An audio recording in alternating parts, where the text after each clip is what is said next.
have signed up before the end of January 2021. Terms and conditions apply. Welcome to my car. This is Wendy, and she's my favorite. She would love to have your name engraved on her so you can be with her every single time she goes on a safari here in Djuma.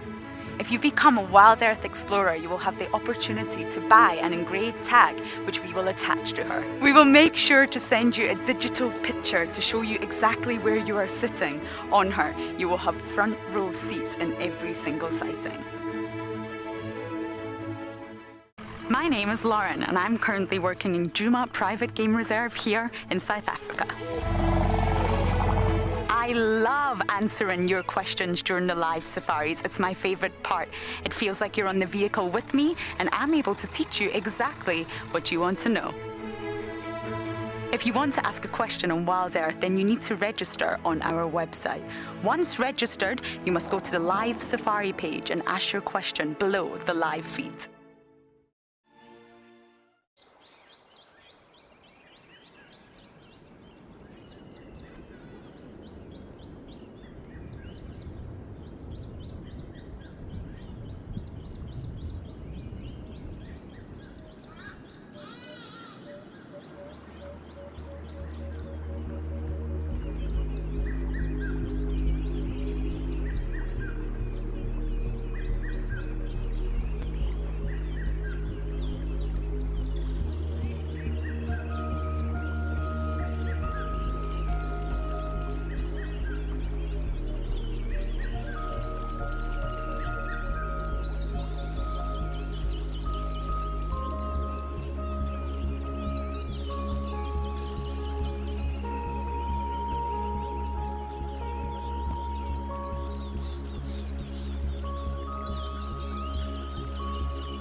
This program features live coverage of an African safari and may include animal kills and carcasses. Viewer discretion is advised.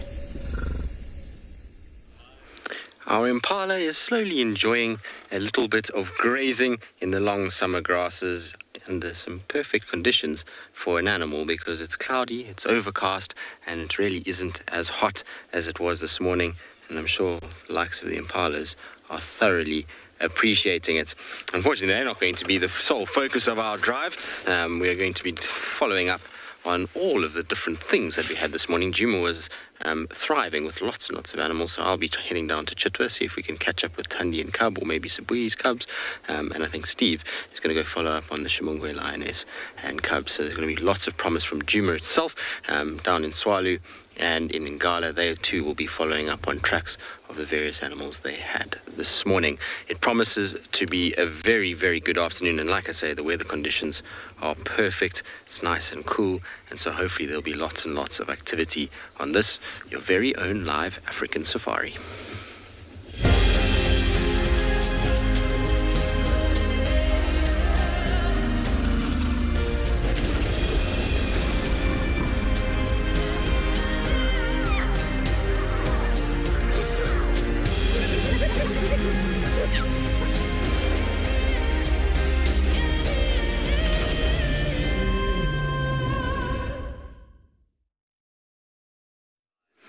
Good afternoon, everybody, and welcome to South Africa and to this, your live safari. Hopefully you are comfortable and you're ready to go, and you are enjoying, well, a few snacks, maybe like this impala is, wherever you may be. Impala looks very happy. It's busy eating all the seeds off of the grass, which is quite interesting. It's taking advantage of all the nutrients that's on top. My name is Tristan. On camera, I've got Hippo.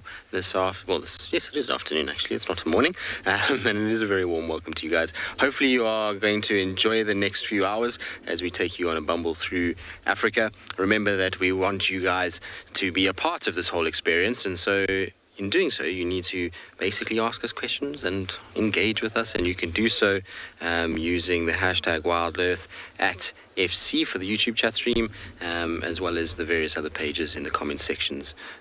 You'll be able to get hold of us and ask us whatever you may like. And for the kiddies, remember that you guys are just as important for our show, and you can send through your questions to kidsquestions@wildearth.tv. Right. The plan for this afternoon, as I said, was that myself and Steve are going to go follow up on the various cats that we had this morning. It was a plethora of animals. There was mating lions, there was 2 different leopard sightings, there was the shumungwe and the cub. So lots happened on Djuma this morning, as well as a few ellies. And it's also exciting because we have Phinda and Pridelands are both going to be out this afternoon as well. So Phinda is back. It's been away for the past few days. So it'll be exciting to see what they've been up to and what's happening on that side of the world. And lots of promise. Now, there is another thing that we would like for all of you to participate in, and this is a pretty special sort of request in some respects, because Steve and I were actually chatting about this a few days ago, and I think it's something that we all as humans need to take into account. And if you're watching the show, then generally you are a part of this sector of the world that is in sort of connection with nature. A lot of you probably found that more so than ever during this global pandemic. And essentially what we would like from all of you guys is to see videos basically from you, 30-second video, preferably in a horizontal format, of you connecting with nature. So if you would like to do that and like to kind of participate, we'd like to see how many of our viewers have changed during this kind of period, and have found nature and its soothing and kind of ways that will change and affect all of our souls. So if you would like to do that, remember that you can send it through on all the various things that I've just listed off in terms of being able to ask questions. So at FC on YouTube, you can send it to WildEarth Live on Facebook, as well as hashtag WildEarth on Twitter. It'll be really cool to see, and just from a personal note, having known what it's like to be in lockdown, you know, for us as guides, a lot of people kind of were jealous in many ways that we did get out, but there was a portion of time that both Steve and I were in lockdowns ourselves, and we know full well what the impact of having to be at home, not being able to get out and see loved ones, but also not being able to get out into nature. As somebody who spends most of their life outdoors, it can be a really tricky thing. But as soon as you do get into nature, and whether that be in your garden, or into a park, or into any sort of place where the natural world is able to just take you away from the day-to-day problems, well, that's a very, very special thing. And it was amazing for me during lockdown is how much I spent time just in my own garden watching birds, looking at all the various insects and how they kind of coexisted within an urban environment. And it's fascinating to see how the natural world is able to take us away from our problems, and for that moment in time you can connect with something that's a little bit more primal and basic, but you can find deep joy in just being out and about in the wilderness. So if you would want to participate in that and share your story of how nature's kind of played a part in your life during this whole crazy time that we're in, it would be really, really cool to see that from you guys. You live every day what makes our souls kind of tick, and what's helping us deal with what's going on at the moment by being out and about. Now, one of the animals that probably has the most profound effect on many of us in terms of our mental conditions and our ability to process things is an animal that Steve has found. And so let's send you across to him so you can say good afternoon.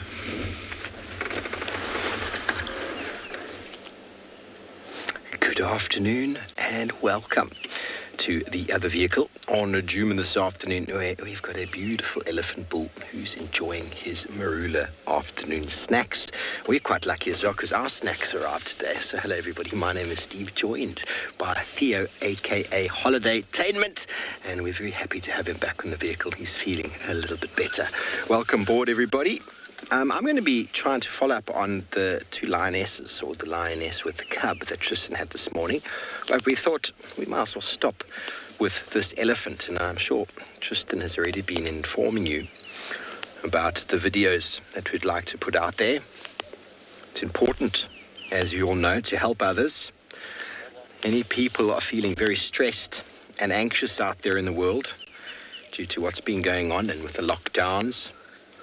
And if any of you have found solace in nature, please, you take a video of yourself talking about what you've done and what you've done to help yourself sort of find a little bit of solace in life. The purity of nature is very infectious.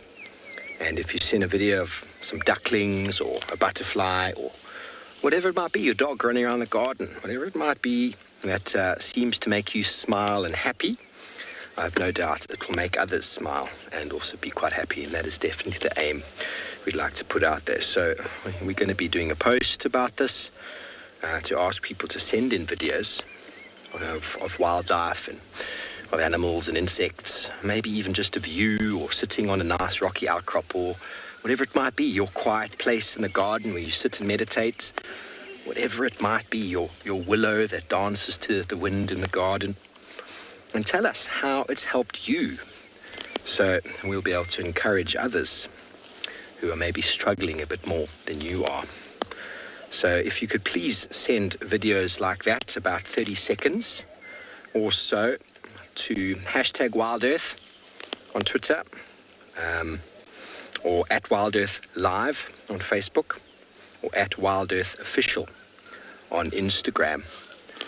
We'll be reminding you over the coming days. I think it's a wonderful initiative Emily spoke with us today about. And we are super blessed, Tristan and myself and the cam ops we have here. We've been in this wonderful place, in what we'll call our little bubble. Even on my little getaway now, I was in a bubble. And I know not everybody's able to escape to a bubble, so let's bring each other together through these posts and through videos where we can laugh at each other, maybe a little bit comical if need be, if that works for you, if you've got a little bit of a comical vein in your body, by all means. Finding solace in nature. Very important time. Obviously, many of you get to watch us on live TV. We're not always live, not always available. But what a wonderful afternoon it is out here. The cyclone that Tristan's been talking about is on its way. Clouds have moved in to make it a nice cool afternoon. I don't anticipate any rain today, but definitely on its way. What's the famous saying? The calm before the storm.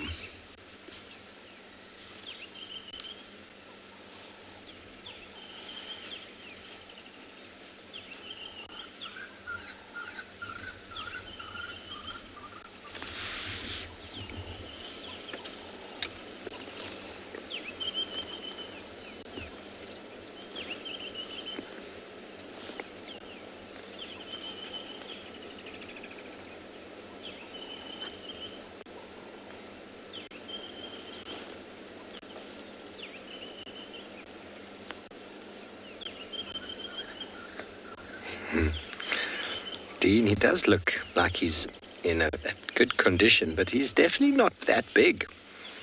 He's definitely got a bit of growing to do. He's a young bull. He's a very relaxed bull, but he's still quite young. He's only in his 20s.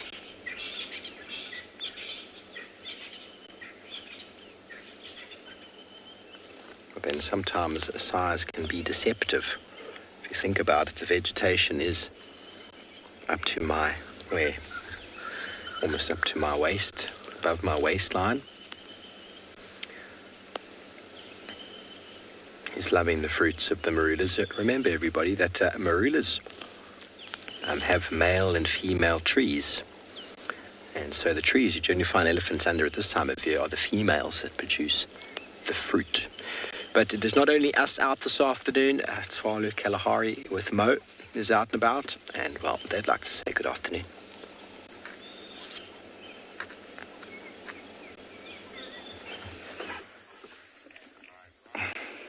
Good afternoon, everyone. It is a beautiful afternoon here at Tswalu Kalahari. Nice and warm, though. There's a bit of a cloud build-up, so hopefully we'll get some shade provided by the clouds soon. We are back in the area where we found the lions this morning. Good. By the way, guys, my name is Moritz. Behind the camera, we've got Craig. And so, yeah, we're back in the area where the lions were found this morning. We are going to swing past where we left them, but also one of the other plans is some of the other guides had the lions calling this morning, and they believe it was at least one of the males, but maybe possibly two, in the same areas where we had the females with the cubs. So possibly they might still be in the area if they didn't move too far away, which I doubt because it heated up quite quickly. So hopefully we'll be able to get them, and maybe a little later on get them joining up with the females and the cubs. That would be great. So we'll have to see what the afternoon has to offer, but we know those females are hungry, so even if we don't find the males, we might have some action happening with the females looking to hunt, or at least moving towards the waterhole, and, you know, the cubs playing a little bit and those types of things. Cubs are always cool, so that is the main plan for the afternoon, to try and find the males, and hopefully, if we do get lucky to find them, or if they find us, we'll see them linking up with the females as well. But yeah, you can just see those clouds starting to roll in now.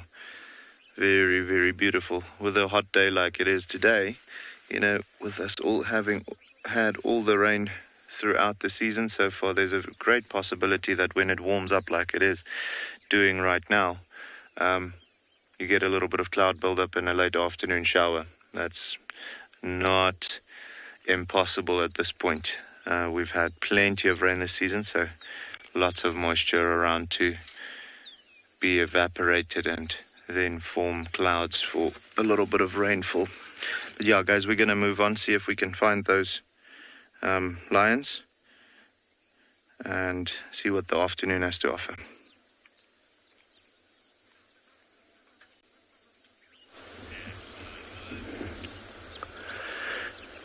Good afternoon, everybody, and a very warm welcome to andBeyond Phinda Private Game Reserve, where we've come out this afternoon in search of a female leopard, and we've been checking around in the area, and we've just come across this really nice herd of buffaloes that are just grazing slowly towards us. And you'll see some of them covered in mud, or the mud is drying up. And so my name is Grant, and behind the camera is Glenn. And yeah, we've come out in search of a female leopard that was in a tree this morning. She had a warthog kill down below, and while we were searching in the area, she has moved. We're not too sure where yet, but we're not going to give up just yet.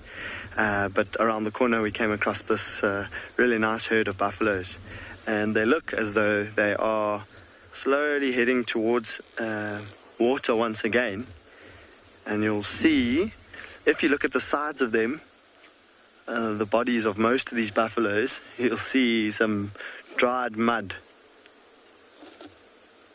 And the mud looks really dry now, which gives us a clue as to when they were wallowing. And I'm quite sure it was much earlier this morning. The mud looks really, really dry. There's not even any sort of damp patches, and it's sort of cracking already. And so this time of day, it's quite typical for these buffaloes to be just feeding and slowly making their way towards some water. And they would have been resting up during the heat of the day. And I'm quite sure that they've only recently, maybe within the last half an hour, gotten themselves up and moving, and slowly feeding in the direction of another little watering hole and mud wallow. Now you might be able to hear the wind is blowing quite strongly this afternoon. So this morning we actually had some rain, and so these buffaloes would have fed a little bit later into the morning. At the moment, this time of year, it's really, really hot by sort of 8 or 9 o'clock, and the buffaloes would have done the process that they're doing now. So woken up early in the morning, fed slowly towards some water, drank, mud wallowed, and then fed again slowly, finding a spot in some shade to rest for the day, for the heat of the day, and then, whoops. That looked like an older cow that was just a little bit aggressive with a younger bull. He maybe got a bit too close to her or her calf. I hope you could all hear that moo sound. Very similar to a cow.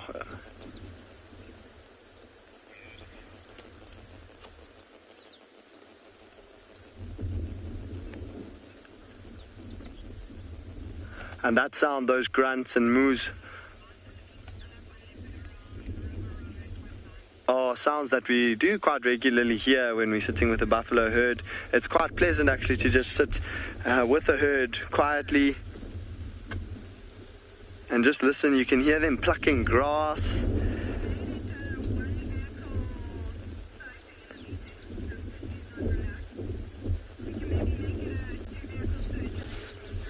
And if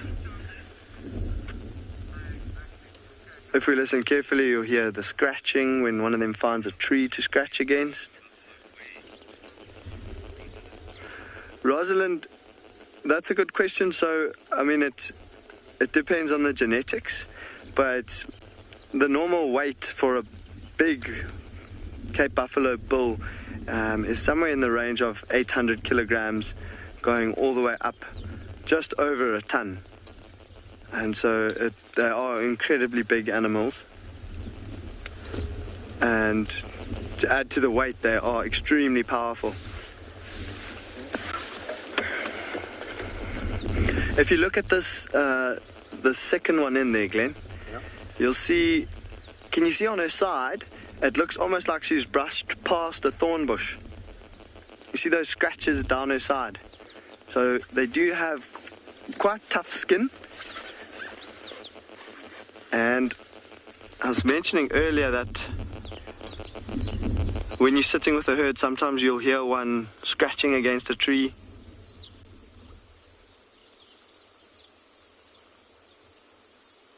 But that looks as though it's just, as she was moving and feeding, she might have scraped past or through a gap between two bushes and just scraped some of that mud off her side.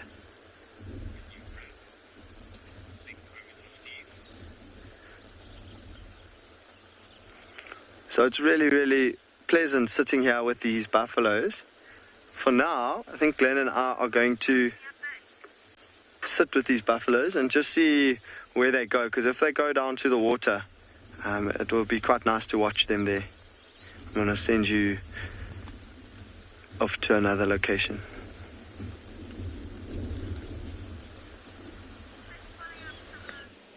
Welcome back, everybody. We've got a flock of guinea fowl in the road.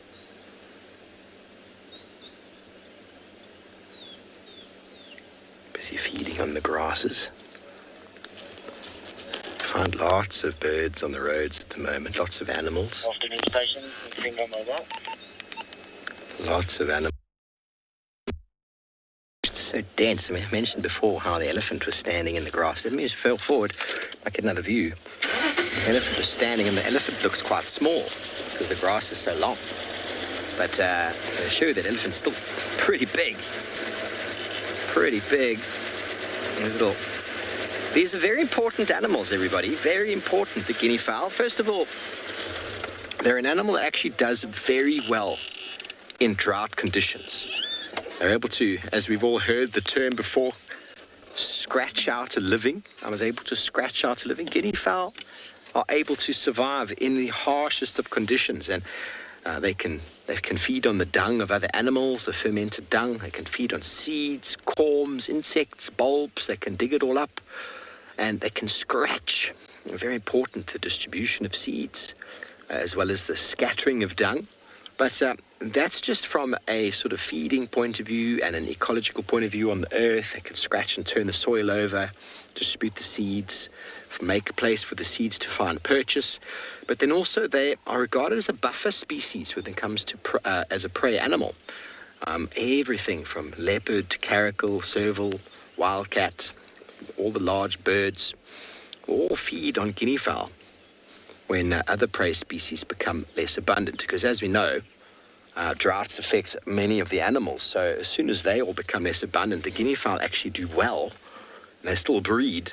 And that provides a very nice buffer species for many of the predators who have at that point probably taken out many of the other prey that are weak, and then find it quite hard to find anything else to eat. Guinea fowl then form that sort of resource. The helmeted guinea fowl, we get two of them in the Kruger, the helmeted and the crested.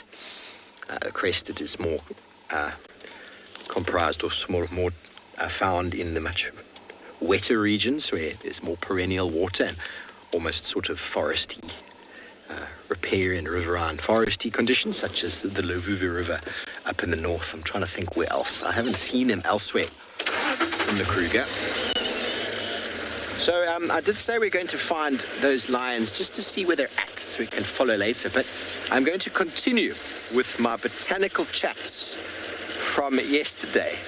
Yesterday we did simple leaves, and today I'm going to show you a whole lot of compound leaves. And we're going to go through stage by stage, so if you keep watching the show over the coming days, you'll really get your botany down. Megan, you think they're really funny looking birds? I think they are as well. If you've seen the crested guinea fowl, they've got little dreadlocks on their head. They look even more ridiculous than these guys. But the breeding plumage, or the adults, have got the blue head with the helmet, and that indicates that they are adults. The youngsters don't have that, and so they don't breed. But look at all of them coming in from the left there. So they breed prolifically.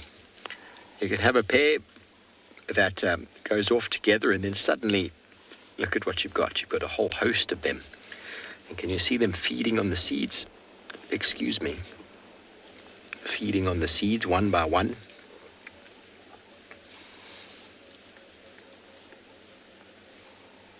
But they're very sustainable. They're not destroying the vegetation. They pick and go, little bit by little bit. And then those seeds will go through the digestive tracts of the guinea fowl and then find themselves deposited further away from where they were fed upon.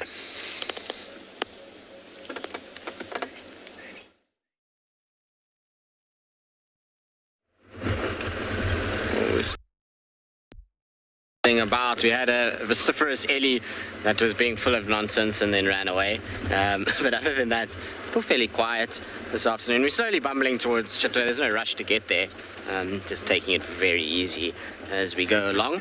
The main reason actually why I want to go to Chitwa, as much as I want to find the leopards and various other animals that live there, is to try and see if I can find that wood owl that I heard calling last night. It's not something we hear very often. I think it's just a stump that's in the long grass, but I just want to double check. Yeah, it is. Sometimes it can be like two little ears sticking up, and it's actually just a stump. But we heard a wood owl calling from the dam wall last night.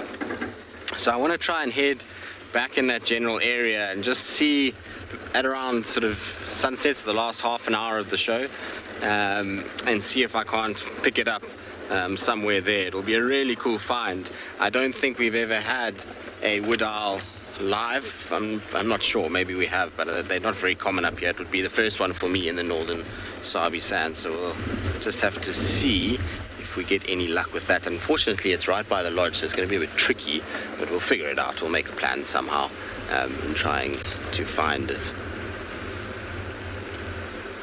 always like to go slowly here at Baboon Pan because you always things lurking.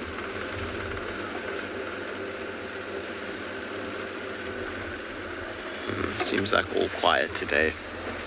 Alright, we'll forge our way towards Chitwa. Let's check this little pan here on the left. Nope, nothing there. Okay, onwards towards Chitwa. Hopefully we'll have some luck and get all the things that we're looking for on that side of the world.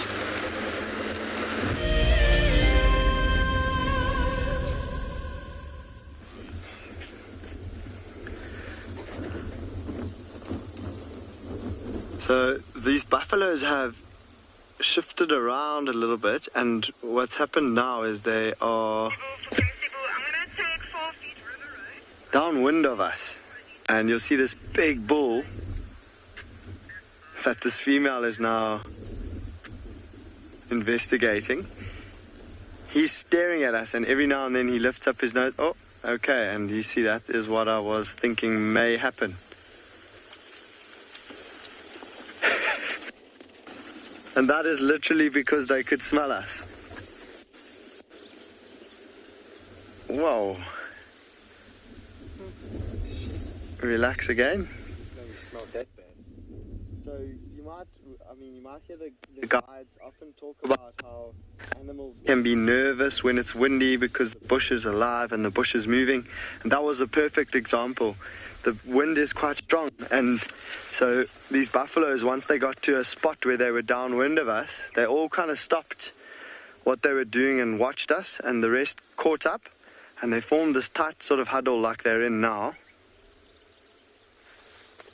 and just lifted up their noses, smelling us. And if you look at them at the moment, you'll see around the edges big bulls and cows, like really impressive horns. But you have to look quite carefully in amongst them. There's no really small calves, but the calves, the younger buffaloes, are all in the middle. And that's their defense formation. So the big, strong buffaloes will be around the edges to protect the youngsters in the middle from any or from whatever the threat or perceived threat, because we're not actually a threat to them. To protect the rest of the herd from the threat.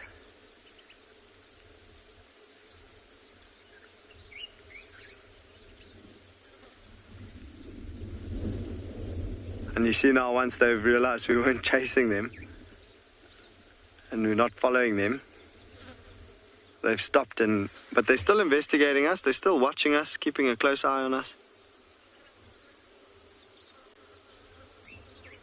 But it was quite something to hear them running away and see all that dust coming up and hear the oxpeckers flying off of them.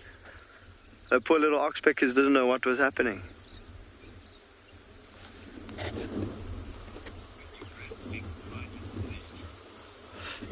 So with these buffaloes now that we've spooked them, unfortunately, Glenn and I are going to be moving on from here. We're going to continue looking for that leopard.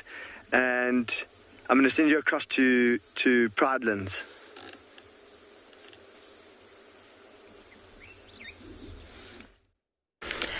So another afternoon that we get to spend with elephants in the water. Today, it is an elephant bull who has not quite completely submerged himself, but he's almost there. He's just enjoying himself here at Leopard Dam, which was quite cool. My name is Taylor McCurdy, and on camera with me today is Gert, and we're here at Pridelands Conservancy, which is part of Tswalu Game Reserve and the Greater Kruger National Park. Like I said, Leopard Dam, elephant, just enjoying the nice, cool water. He hasn't got any friends today. There's no other elephants around, no younger bulls tailing him. He's quite a big boy. Not the biggest that, of course, we've seen. I was hoping that we'd get you, and Susan's herd would be somewhere in the vicinity. Not yet, but that's what my day is going to consist of, is looking for Susan and seeing if we can find her again, because it was nice to spend a bit of time with her this morning. You can see he's just really, really relaxed at the moment. Not doing anything, not drinking, not splashing about, just investigating with the tip of his trunk. But really Really just taking it easy. This would be the equivalent of a human soaking in a bathtub with a few scented candles, maybe a glass of wine. But that's pretty much what this elephant is doing right now, just taking a moment to relax. Just don't fall asleep. Because every now and then his eyes look like they're growing quite heavy. That's quite difficult for you to see because we don't have a nice light on our side. Yes, David, a spa day. That's a good way to put it. It's such lovely framing with all the leadwood trees and tambutis and sickle bushes that are surrounding him at the moment. It's quite picturesque. Just blowing a few bubbles. And I don't think we're going to get the greatest audio today just because there's quite a bit of wind. You might be able to hear some of the insects, and then of course there are buffalo weavers, which we normally find around dams. And then there is a woodland kingfisher, but I don't know if I park Gert in a very good spot on those fallen trees. I don't know if you've got a gap through there. I probably have parked us just perfectly that we can't find a little hole. I don't think I've actually put one woodland kingfisher on camera. Let's see. So he's just behind there. We're looking. It's a very abstract shot, Gert. Can you see that just behind the leaves? How cool. So there's just a woodland kingfisher. Do you know what you're going to do, Gert? If you stay like this, everyone, I do apologize. What I'm going to do is I'm going to start the car. So there's going to be a little bit of shaking. Do not panic because I'm going to put the kingfisher in frame. Okay. Are you ready? This is what we do when we're trying to find a gap for leopards. And now we need the wind to blow just slightly. Do you think the next one? There we go. Okay, well, it's going to... I just rolled back into the same position. Very effective. Anyway, it's a bit better now. But makes for an interesting screenshot. Hey, don't you think? Very pretty. Lots of them around at the moment. Probably come closer towards the water's edge. Maybe to have a bit of a plunge bath. Or maybe you'd have seen something to eat. They eat a variety of different things, but they largely eat insects. But with all the tadpoles and things are about, and remember, birds are also opportunistic. It's not going to say no to something like that. You can see all the clouds rolling in. Still hot though, quite muggy, humid, which explains why this elephant is just soaking up and enjoying the water. I'd also like to be sitting in there. Preferably not dirty, brown, buffalo and elephant dung, urine water. Not my favorite. He's at his little island. But now I don't know, Gert, I don't know if it's going to, oh no, it's gone in. So that little island that you can just sort of see, there's quite a few terrapins on there. They're not happy about the elephant getting so close. He's not resting his head on the island. But difficult to see. He almost rolled, not quite rolled over, but he definitely laid further onto his side. You can't sleep in the water, elephant. You're going to go all the way under. There we go. Now he's tucked his whole head up. We can do a handstand. Honestly, sometimes I feel like we need to have a scoreboard where who are on the car, so Gert and I, just rate the elephants accordingly, hey? On their movements, especially at Ndlovu Dam when they all splash around. Synchronized swimming, yes. Perhaps they're preparing for the Summer Olympics, who knows. That's quite cool. Now you might be able to hear all the insects.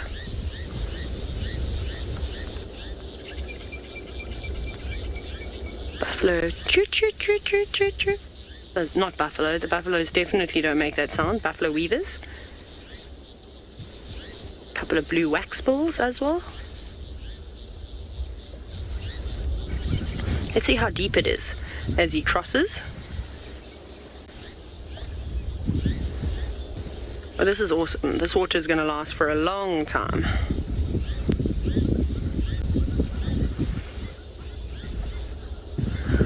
Sure. Sonia, something I don't know the exact measurement of, but you've asked how big do elephants' ears grow? Very big. Really large. I'm going to say that elephant's ears must be close to almost the longest edge of an elephant. I'm now using my hands, of course. Sorry, that's why my hand popped up into screen, because I always talk with my hands. Do you want me to demonstrate an elephant's ears? As soon as I was doing it.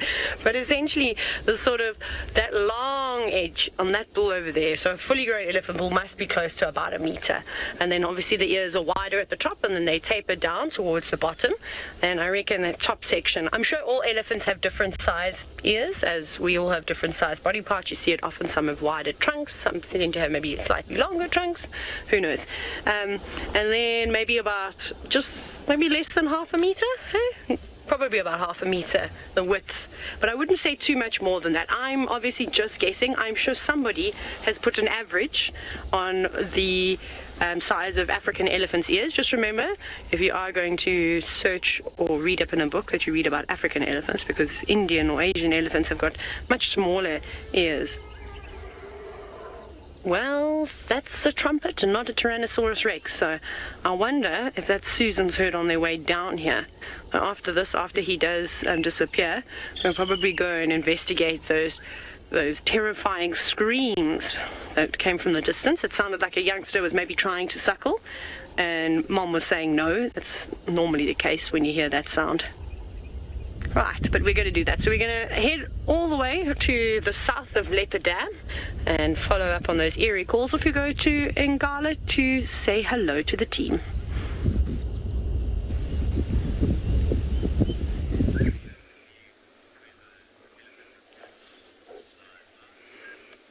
So I am sitting here at andBeyond Ngala with a pod of hippos that are being very active at Clara Dam.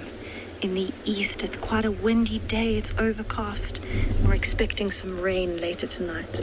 So my name is Tessa, I'm going to be your guide here at andBeyond Ngala for this afternoon safari, and I'm really enjoying all of the sounds that we're getting through this wind here at Clara Dam this afternoon.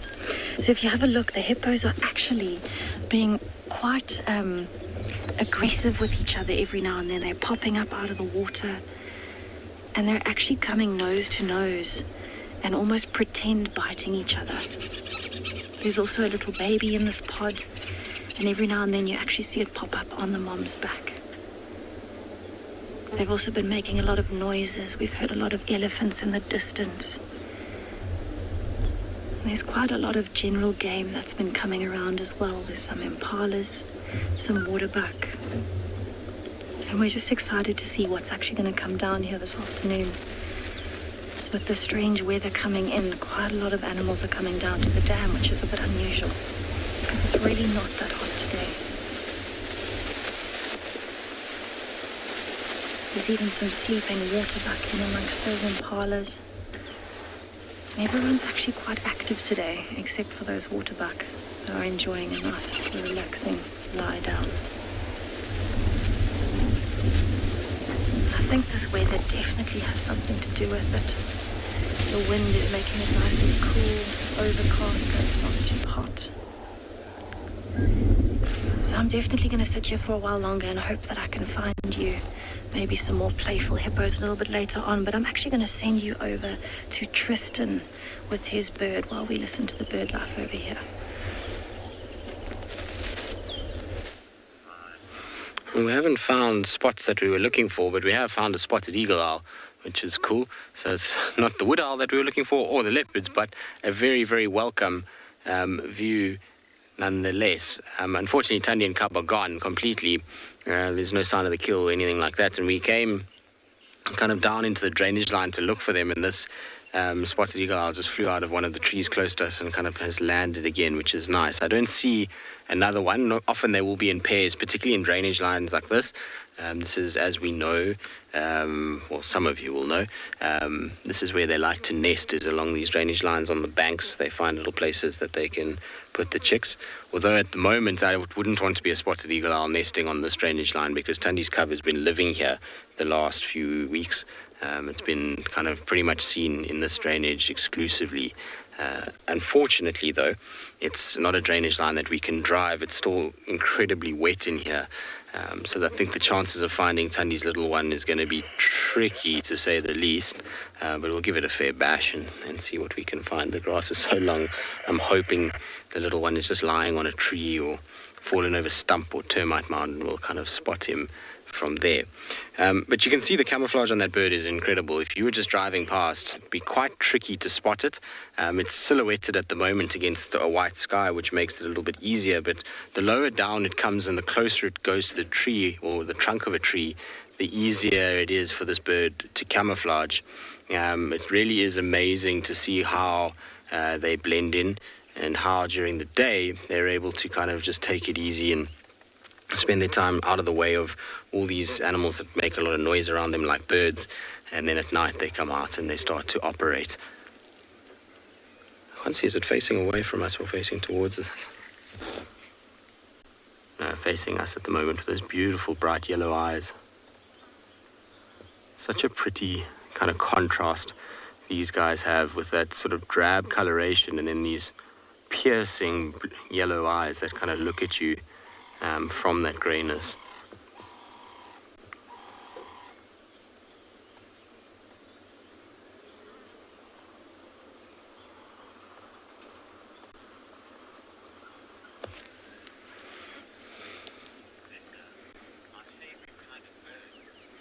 Linda, you say your favourite kind of bird? Well, it's about to fly away, Linda. Unfortunately, it's not going to stay there. When you see them defecating like that and lifting their bums slightly, it's often an indication that they're about to go and fly. Birds often defecate before flying. There we go. Off it goes. And gone. All right. Let's carry on and see what else we can find. You can hear a couple birds are chasing it. You can also see the wetness that I was talking about in this drainage line here. I mean, that mud there will make it near impossible to negotiate this area. We'll just get stuck if we try and do that.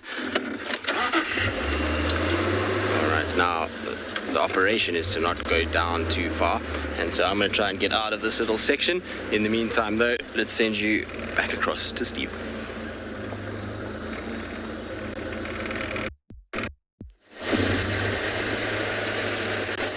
Thanks, Tristan.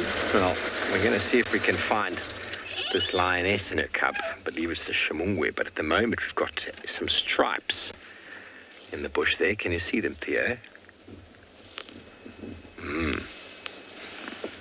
It's a kudu. Now we're very close to where Tristan had them this morning. I'm just trying to figure out where exactly.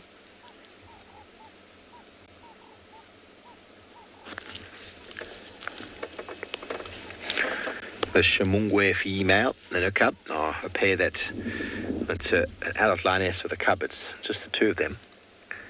And Shimungwe is the Shanga name for the bataleur, which is basically a scavenging or carrion bird. So somehow she's doing all right just with her cub. Very interesting, because, I mean, she won't really get accepted by another pride. Lions just aren't like that. Lions just aren't like that. But the kudu would indicate to us quite clearly if she was nearby. Just like the camouflage of the lion and leopard, kudu's camouflage is so good. There's always more than one. We can only see one kudu at the moment, but I'm sure there's a whole family of them here. That is just how they do it.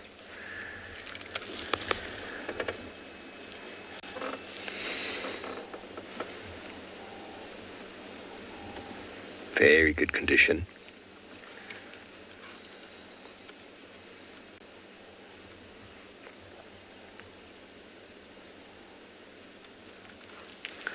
Feeding on wildflowers.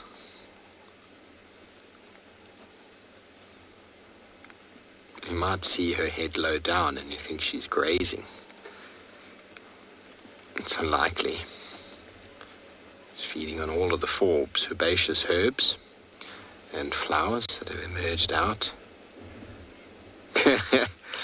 Hyena Boy needs a strap for his first dad joke of the day. Hyena Boy says, kudos to me. Well done. That was a good one. I like that, actually. I might employ it sometime. Have to give it a couple of days, though. Hey, Theo, don't you reckon? A few days before we drop that one again. Kudos to you. Very clever. Okay, so the wind is coming from behind me, so my right-hand side. So not really behind me, but behind the direction we're facing. So it's blowing towards the kudu. It's unlike kudus to walk downwind, which I find quite interesting that she would be walking. Okay, so the wind is coming sort of semi-across her, I suppose. Semi-across. Let's go around again, because very close to where I saw the tracks of where this lioness was this morning. Bear in mind it's been an overcast day and there's a little bit of water here in a pan. There's no need for her to have gone very far. She could just be lying up in wait. This is where James had the cheetah with her mom kill an adult kudu of that size a couple of years ago. Right here, he was just watching and he's like, look, cheetah, look, kudu, and next thing, and it just happened like that. It was incredible. And James got very excited, as you can imagine. Cheetah was quite excited with her cubs. The kudu, though, died of laughter. She definitely did not die of laughter, but that sounds a lot nicer, doesn't it? I'm glad I can make you laugh today, Theo. Theo hasn't been feeling well, everybody, so it's the first day I've actually seen him in how many days? A while. He's not 100%, so I've got to look after him on the back there and keep him full of jokes and humour. Even if it's bad humour, it's still good. Good to get the endorphins flowing. Where are you going, madam? Where's your family?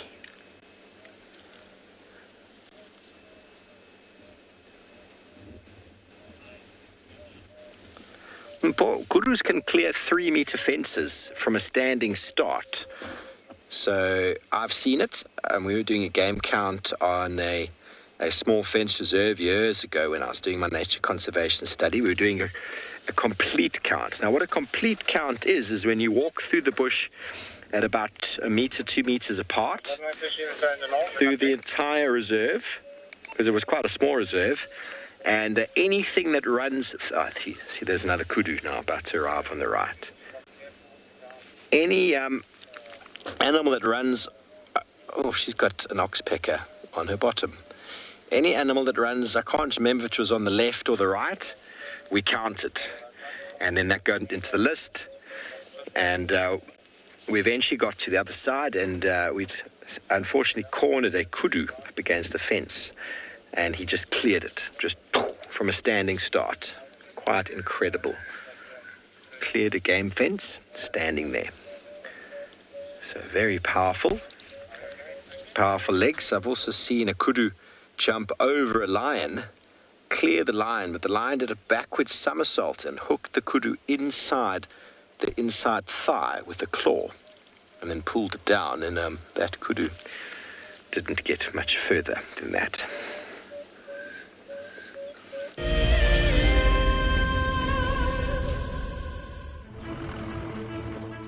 My name is Taylor McCurdy and I work for Eco Training.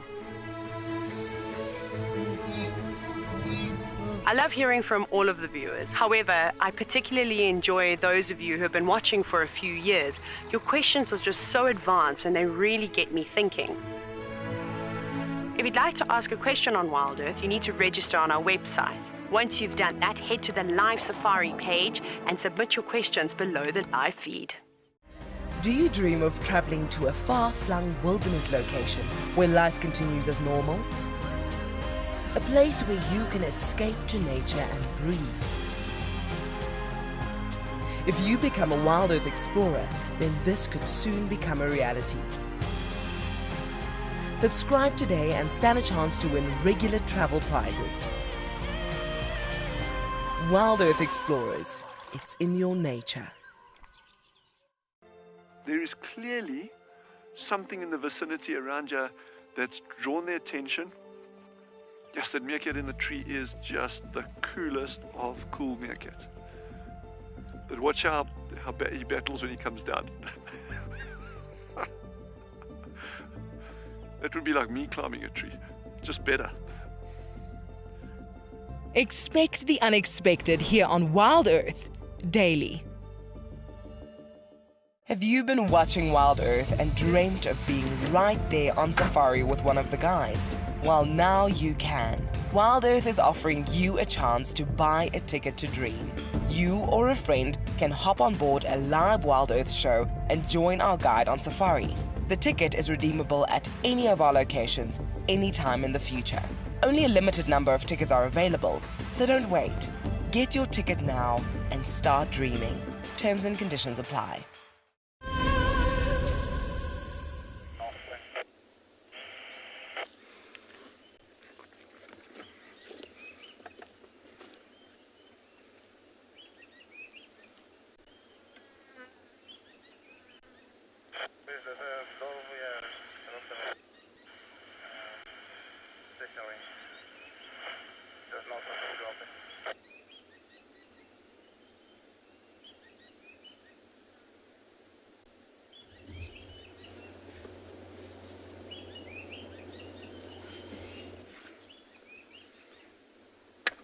Have you got comms, huh? Yeah, that's the last I heard as well.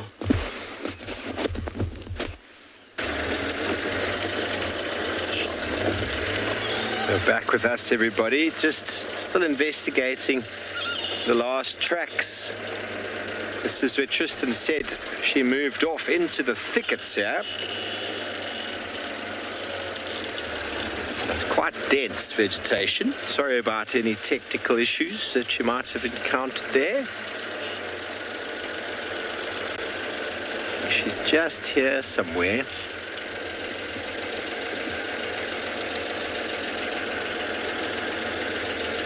Very long grass.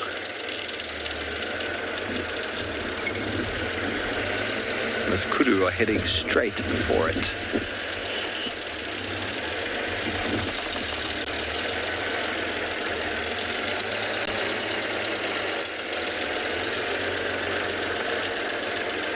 Possible, as I said, that because it's hot, she's probably just flat.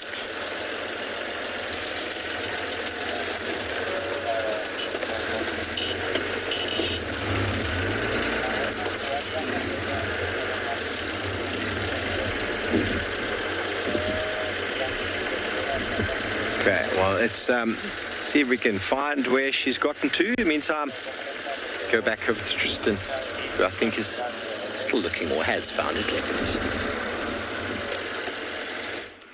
Right, so sorry guys, we're just struggling a little bit with our comms. As you can see, I'm trying to get my radio as far up as possible. But if you have a look over here, there is a very nondescript little soft kind of marking in the sand. So you see there's the back of the pad and the toes coming forward. It's very, very difficult to see. There's another one that's over here, and they're just walking along. Now, we kind of followed those tracks along, and if you keep following them and keep looking all the way along, eventually what you're going to find is that there's a little rainbow at the end of those tracks, because lurking just in a little bush underneath in front of us, being very sneaky, is Tundi's little cub. So it took a bit of tracking to find him.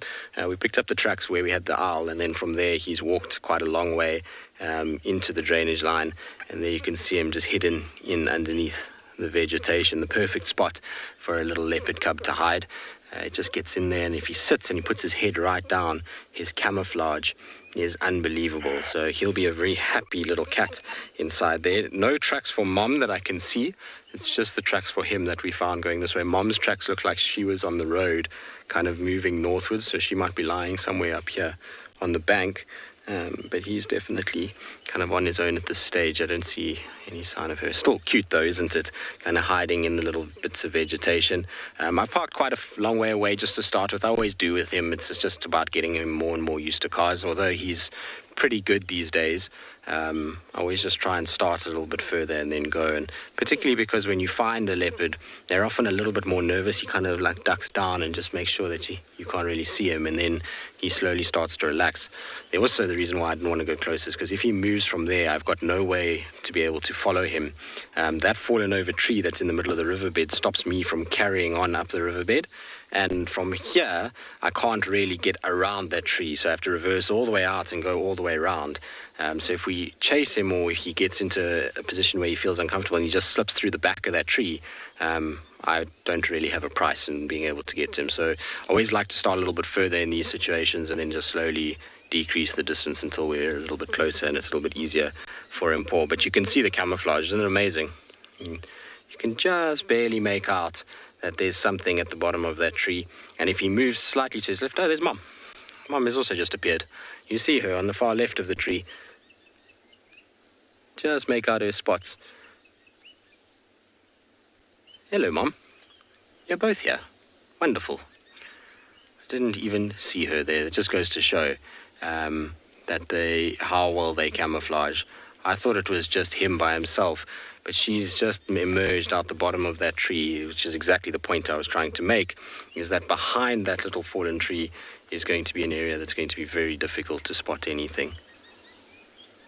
Cool though, I always love it when we follow tracks and find a leopard. It's like my favorite thing in the world. I mean, obviously we knew that there were leopards close, but when you get on foot and you follow them and you kind of feel where the tracks go, it's a very liberating experience, following leopard tracks, particularly when you find them. And I can't tell you how long I've wanted to have a sighting of these two at this particular spot. I've always thought that this is kind of the best place for leopards to take it easy and relax, and sure enough we've got them here. The only problem is, like I say, is our comms here are a little bit up and down. So if you are asking questions and I'm not getting them, I do apologize for that.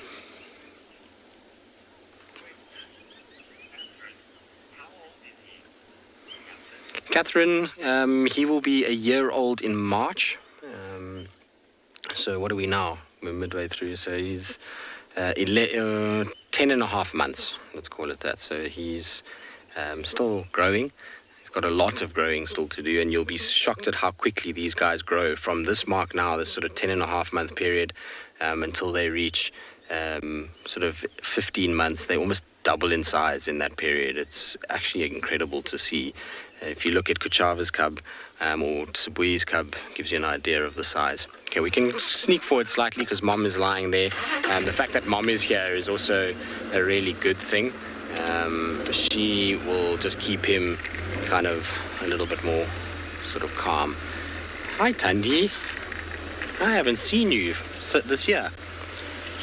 She's my favorite leopardess, so anytime I can see her, I'm always pretty happy.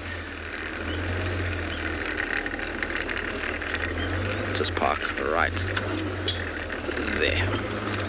That should be good. I'll be able to watch them. I don't know where he's gone. He's just somewhere in front. Hopefully he's going to kind of come back and lie with Mom. Look at that face. Thandi? That's her pretty normal stock standard look, which is this kind of grumpy demeanor. You see how she's lying on the wet, cool sand just to keep nice and cool. Clever girl.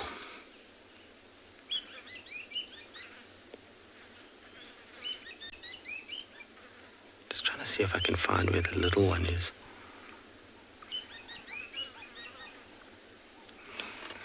Wondering if he was going to come up onto this fallen tree in front here, because there's a franklin sitting at the top of it, and I thought maybe he might try and see if he can get closer to it. Although it looks like he's just gone in behind and is lying down. I can just make out his face now on the edge of the thicket.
So, Safet, you're asking, will Thandi mate again soon? No, not just yet. We do know that she is one of those females that typically leaves her cubs a little bit earlier than others. So the history of most of her cubs is being left at around 15 to 18 months. So if we take that, that should mean that we'd get to probably about June, July, that she would start to think about leaving this one. Once that happens, it generally is a few weeks still until they kind of actually start to come into estrus cycles. So I would expect her to probably be mating again anywhere from sort of September to the end of this year. It's not going to be anytime soon. And that, again, depends on her and how much, she ends up kind of moving around, or how much she tolerates this male cub. Also, does he survive? He is getting older and the chances of survival are much better, but it is not to say that he will survive. He's still got a lot of things that he's got to face, so those will all dictate when she'll mate again. But for now, it's all about just looking after mom. After cub, and waiting until the cub is independent.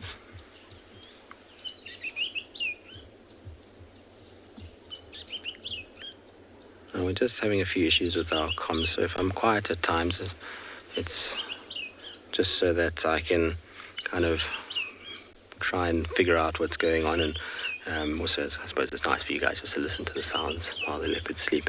Anyway, we'll sit with these guys for the afternoon. I'm going to try and just reposition so I can have better comms. In the meantime, though, let's send you across to Tswalu.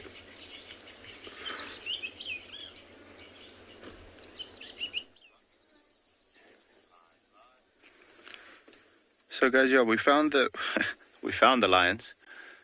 I don't know if you'll be able to see them at the moment. So we came back to where we left the females with the cubs this morning. They weren't there, so we just drove towards the waterhole and tried to see if their tracks came back on. And on the way there, we actually found them underneath this bush, on top of the dune. So we can't really go off to go closer. We don't drive on top of the dune crests here, but they are there. You can see a tail flicking every now and again. We were lucky enough with Craig standing up to see a little bit higher through the grass. There was a couple of them sitting up, so we could see them like that. But then we did a little loop to see if we can't pick up on any tracks for the males possibly, or so. No luck though. But these females do look like they're using this as like a vantage point. Every now and again they sitting up and scanning the valley and possibly looking for something coming into the waterhole. This is the perfect place for them to see game coming in and, devise a plan from there to hunt. It is quite warm still, so I don't think they'll get up and get moving soon unless there's an easy opportunity presenting itself now. But we are going to have a bit of patience, maybe go and find some shade of our own and just wait and see when they come down the dune. Then we can also go off and go a little closer to them and see what they are up to. But for the time being, I think they're going to just chill under the shade of that bush or that tree, a blackthorn. So unfortunately, like I said, we can't really see them at the moment, just a tail every now and again chasing away a fly. But luckily we know where they are, so it's not like we have to go and find them or so. Now we just have to wait for either the game to come in or for them to decide they want to go down closer to the waterhole or something like that.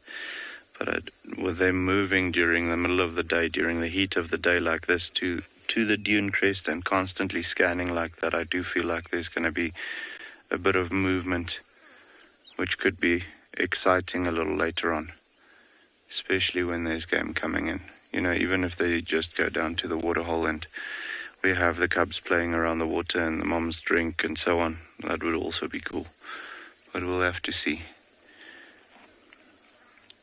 We did make a turn by the waterhole though. Absolutely nothing but butterflies there at the moment. So no possibility of a hunt happening just yet. But, it's also a little warm for the general game to be at the waterhole now. Maybe if there was a buffalo in the area or so, then you'll find them going to wallow in the water or in the mud. But the impalas and those types of things, they're gonna be standing in the shade, just like the lions are resting in the shade at the moment as well.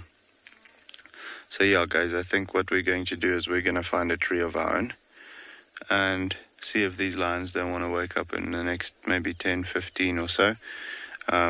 While we wait in the shade, we're going to send you over to Phinda, okay?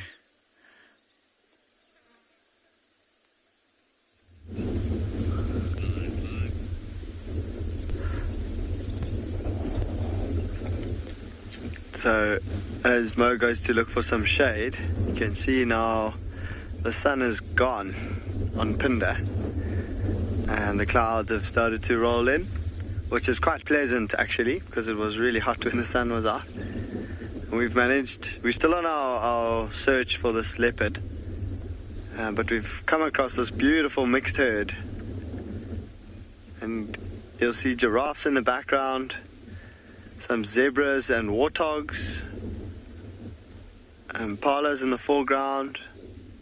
There's even a wildebeest off to the left.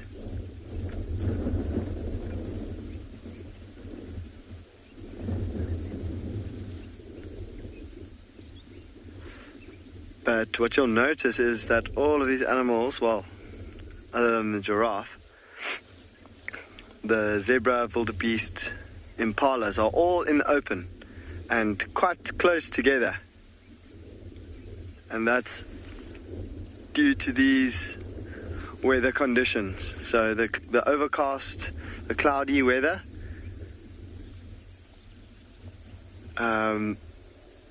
combined with the wind, it will make them very nervous, because these are ideal conditions for predators to hunt.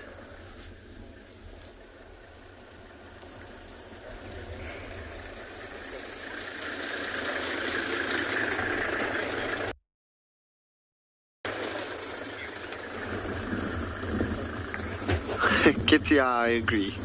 Zebras are quite cute, but I find them actually beautiful. And what I love the most about zebras is how,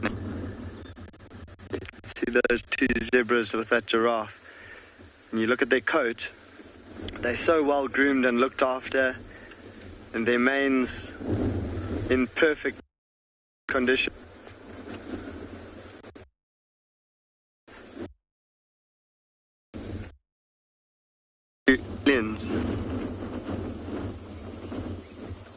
That are play fighting and practicing for the real deal.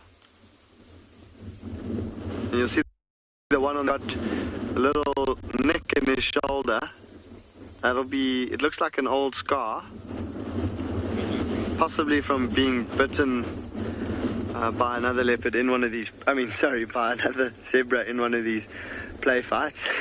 Speaking of leopards, I want to pass to Tristan, who is with the leopard.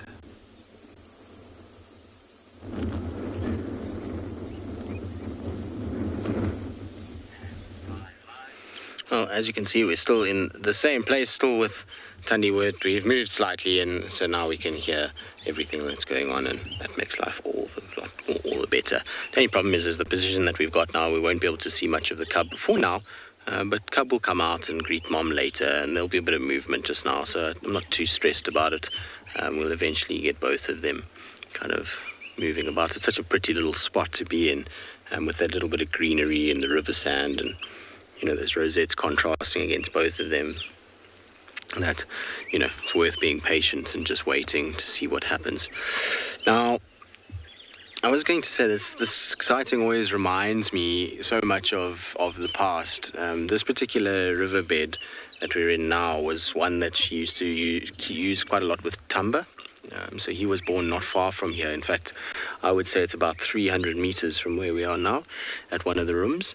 And then she also used this a lot with Wabayiza when he was much older. So just before she kind of started to push him out at a similar age of what her current cub is. She used to use this area, Chitwa Open, Chitwa Dam, quite a lot. She was originally around in Koro and then pulled him along this sort of side. Kuchava, not so much. She didn't use this section as much with Kuchava. Bahuti, I'm not 100% sure. I wasn't here for a lot of his growing up. I saw him once only, right up near the Sabi Sands gate, when he had already distributed away from her. I think it was him anyway. The guys weren't 100% sure, and I just arrived, so I wasn't 100% sure myself, and I didn't get a picture to double check it. So yeah, she's kind of always liked this area, and you can see why. It's the perfect place for a leopard to spend time. It's very, very, very sheltered. There's lots of great little hiding places, even if she wants to give birth to cubs. Little rocky outcrops, fallen over trees that have got lots of thorns, little caves here and there. And I always have thought that we were going to find a den site here for Thandi with small little cubs. And I think if it hadn't been for Karula's disappearance, we might have seen her using this for what is now Tlalumba's litter, or what was Tlalumba's litter.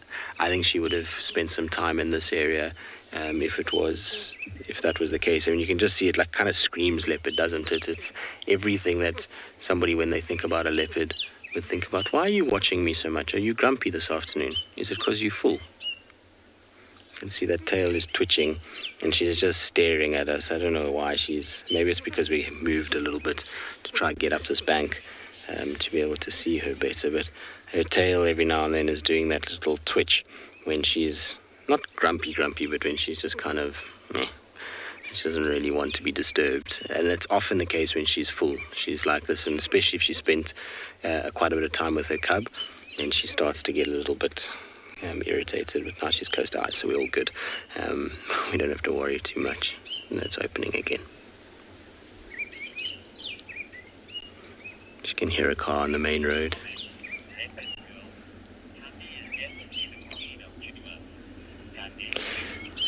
Leopard girl, Thandi is, I suppose now she is. The Queen of Djuma is such a kind of interesting title, because while she is really an incredible leopardess, her mom is more the kind of queen than anything else. Her mom was the original and in many respects the kind of one and only queen. It's a kind of sensitive topic among some people, but she nowadays rules kind of not so much on Djuma anymore, actually. She's more Torchwood and Chitwa. We hardly see her on Djuma. I actually can't remember the last sighting I had of Thandi on Djuma property itself. Most of the ones I've had over the last 3 months have been on Torchwood or Chitwa. So she seems to have pushed a lot this way, and I'm sure that's got something to do with Insele and Tlalamba and Shadulu. There's just a lot of competition on the northern side of Torchwood and into Djuma that she rather and Sabi too, to a degree, that she'd rather just hang out in these areas where she's not having to kind of worry too much. If you look at her sort of distribution over the last little bit and the sightings that we've had, seems like she's pushing more and more and more towards the Mulawanini rather than the Mulawati as a habitat to use.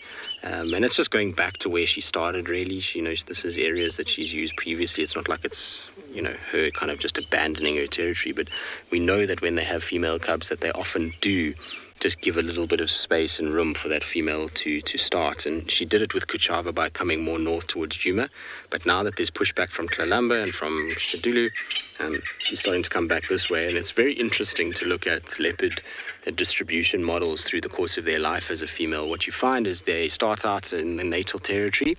They then kind of blossom and grow this territory in the prime of their life.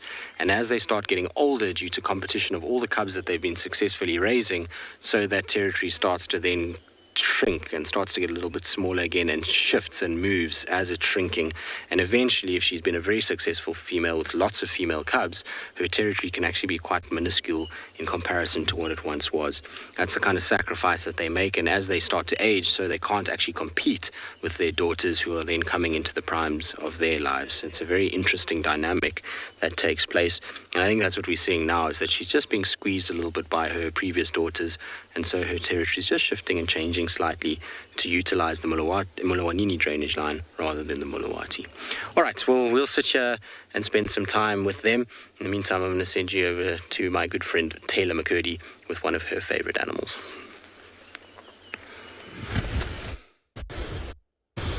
Well, very exciting that Tristan, of course, has a leopard. We obviously have elephants. We've now moved on from the elephant bull and we located the breeding herd.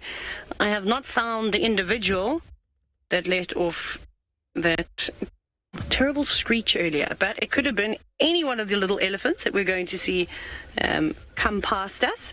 They're all rushing down now, as I think they've sensed that the water is nearby, and you know what elephants are like when there's water around, as we've seen. Hello, little one. Just catching up to Mom. Not as brave, though. Mom walked right in front of the car, not particularly bothered by us. That one taking a bit of a wider berth. We've got the next calf, slightly older, also not so sure about us this afternoon. Okay, but slightly older, maybe a bit more sass. Yes, very cheeky. So remember how this morning, if you were watching, we were talking about various agitation signs? Or maybe it was yesterday. Sorry, it might have been yesterday. No, this morning, as we always talk about it. That was one trying to show us that it was big and strong. We're obviously swiftly moving along.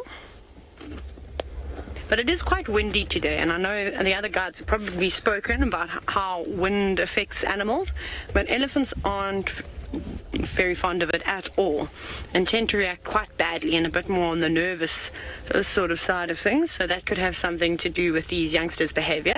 But the adults are fine for now.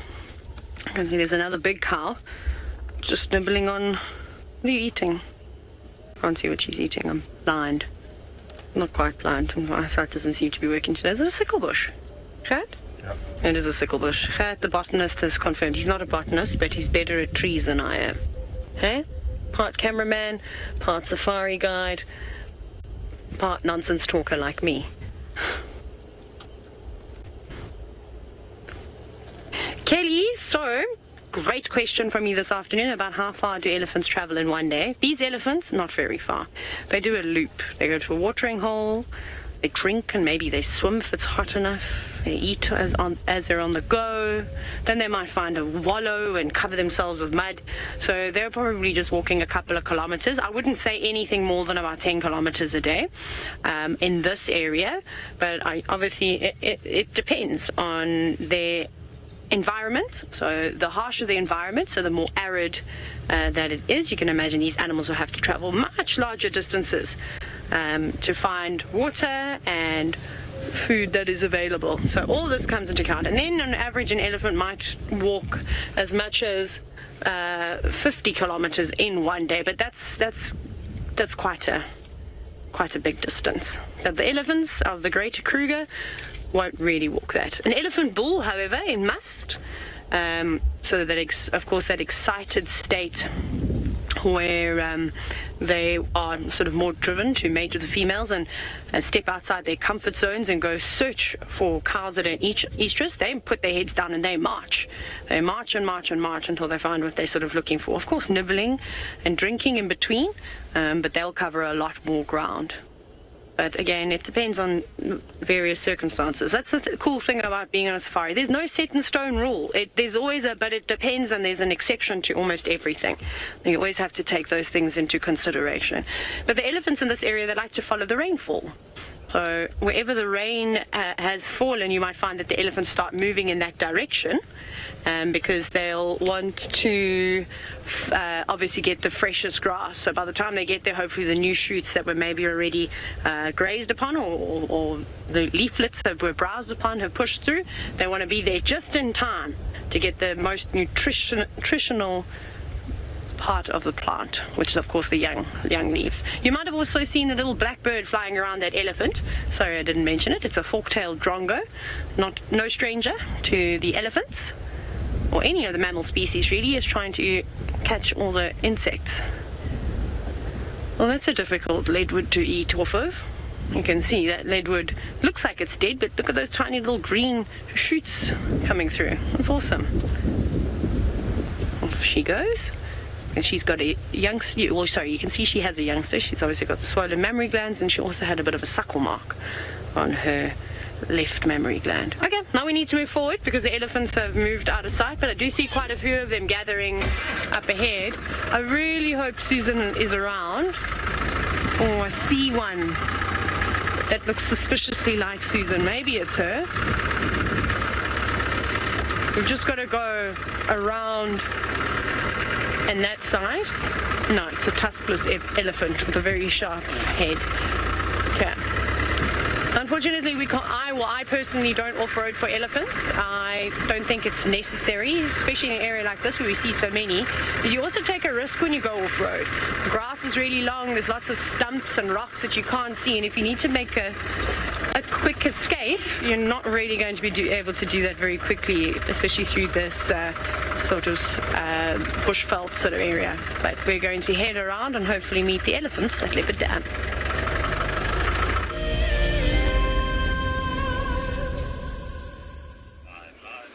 Well, there's sometimes some merit in that, especially now in the summer. It's not a wise thing.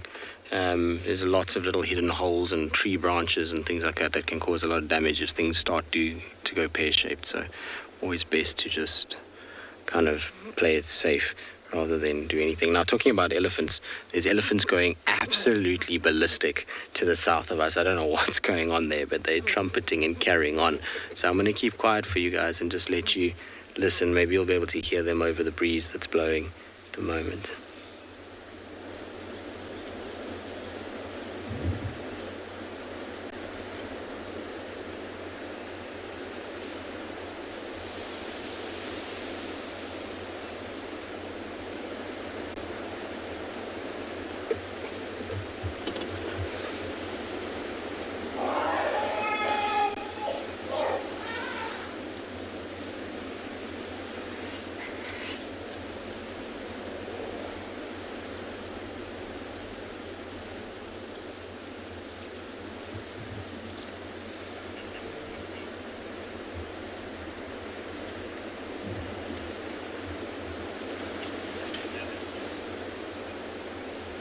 I've just heard those illies in the background.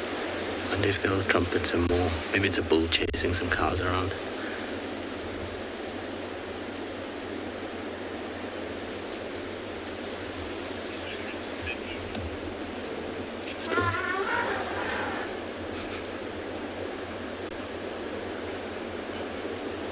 Somebody is very upset about life, running around all over the place. That trumpeting has come all the way from Chitto Dam, all the way basically to the bottom of Torchwood. It's been moving so far.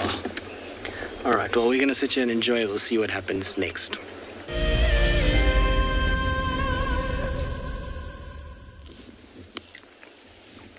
Welcome to Simbambili, everybody, to One-Eyed Pan.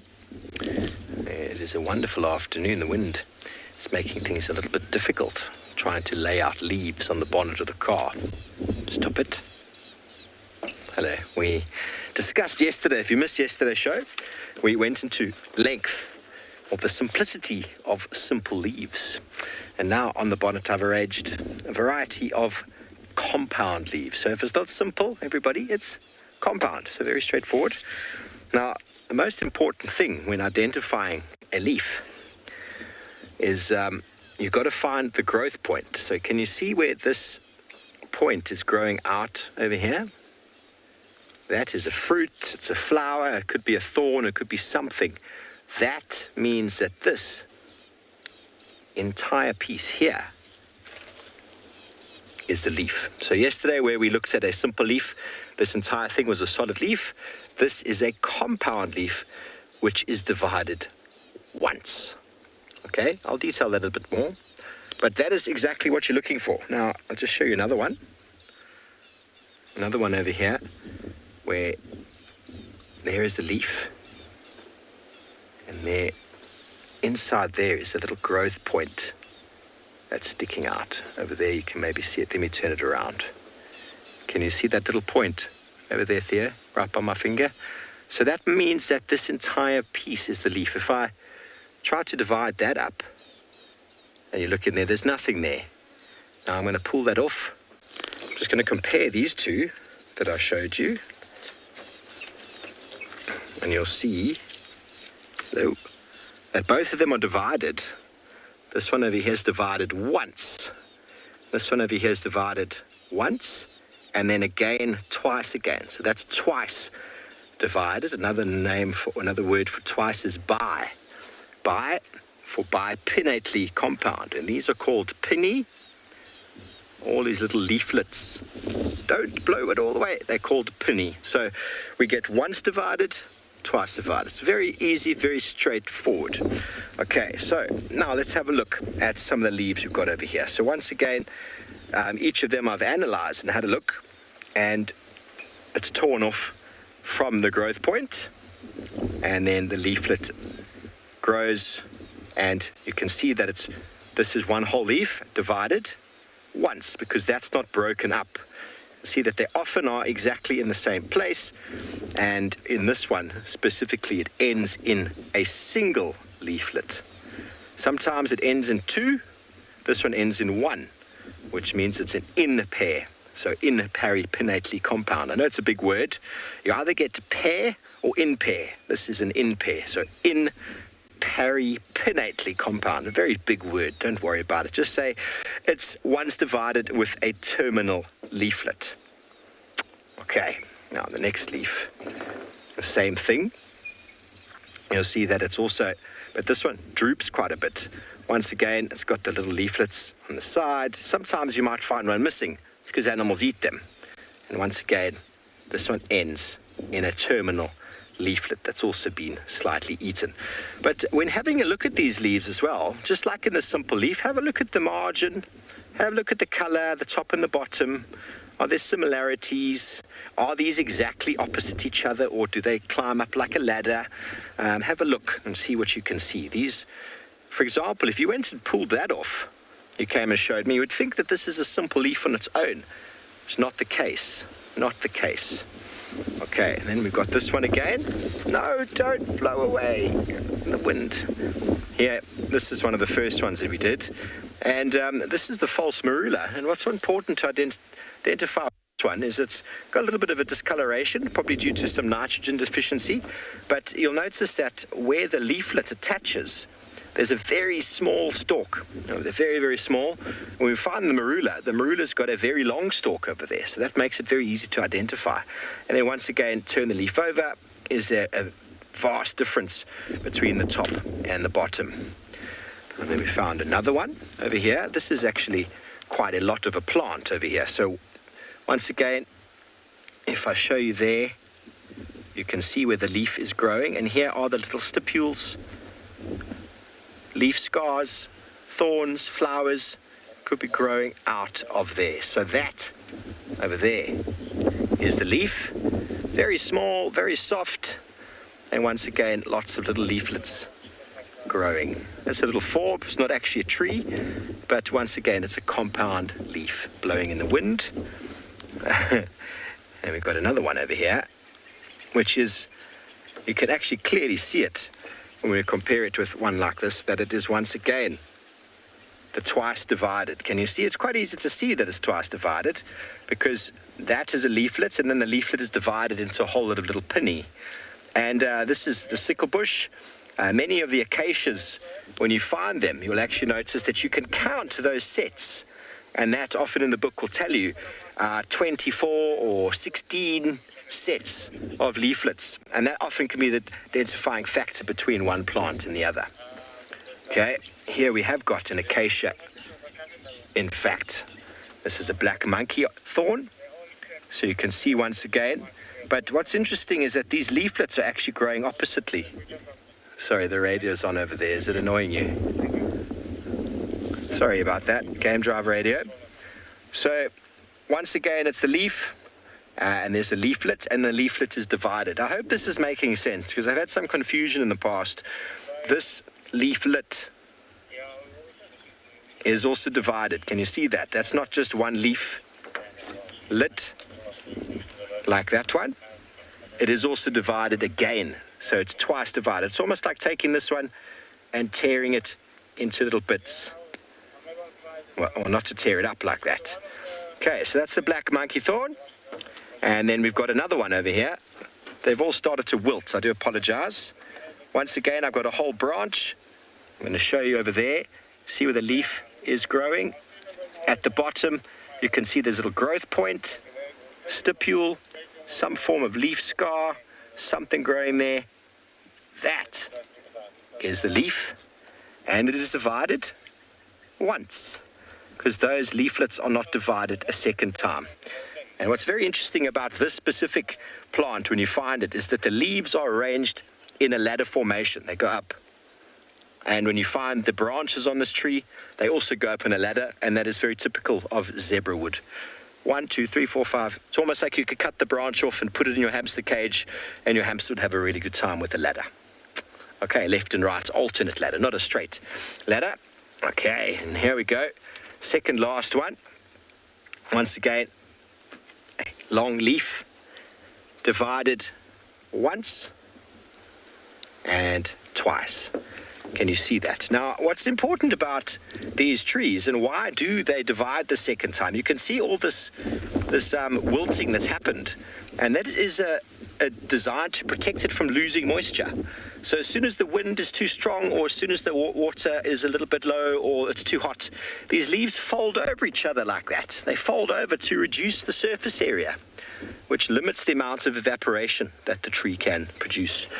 That versus that surface area, first of all, this one's halved itself again, and so it's closed itself up, and so it doesn't lose as much moisture as this one. So it's a very, very good adaptation that many of these plants have evolved to do. So those are a few compound leaves. We'll detail a little bit more about the differences between them a little bit later. But in the meantime, let's change over to Taylor and Prrivate with some playing elephants.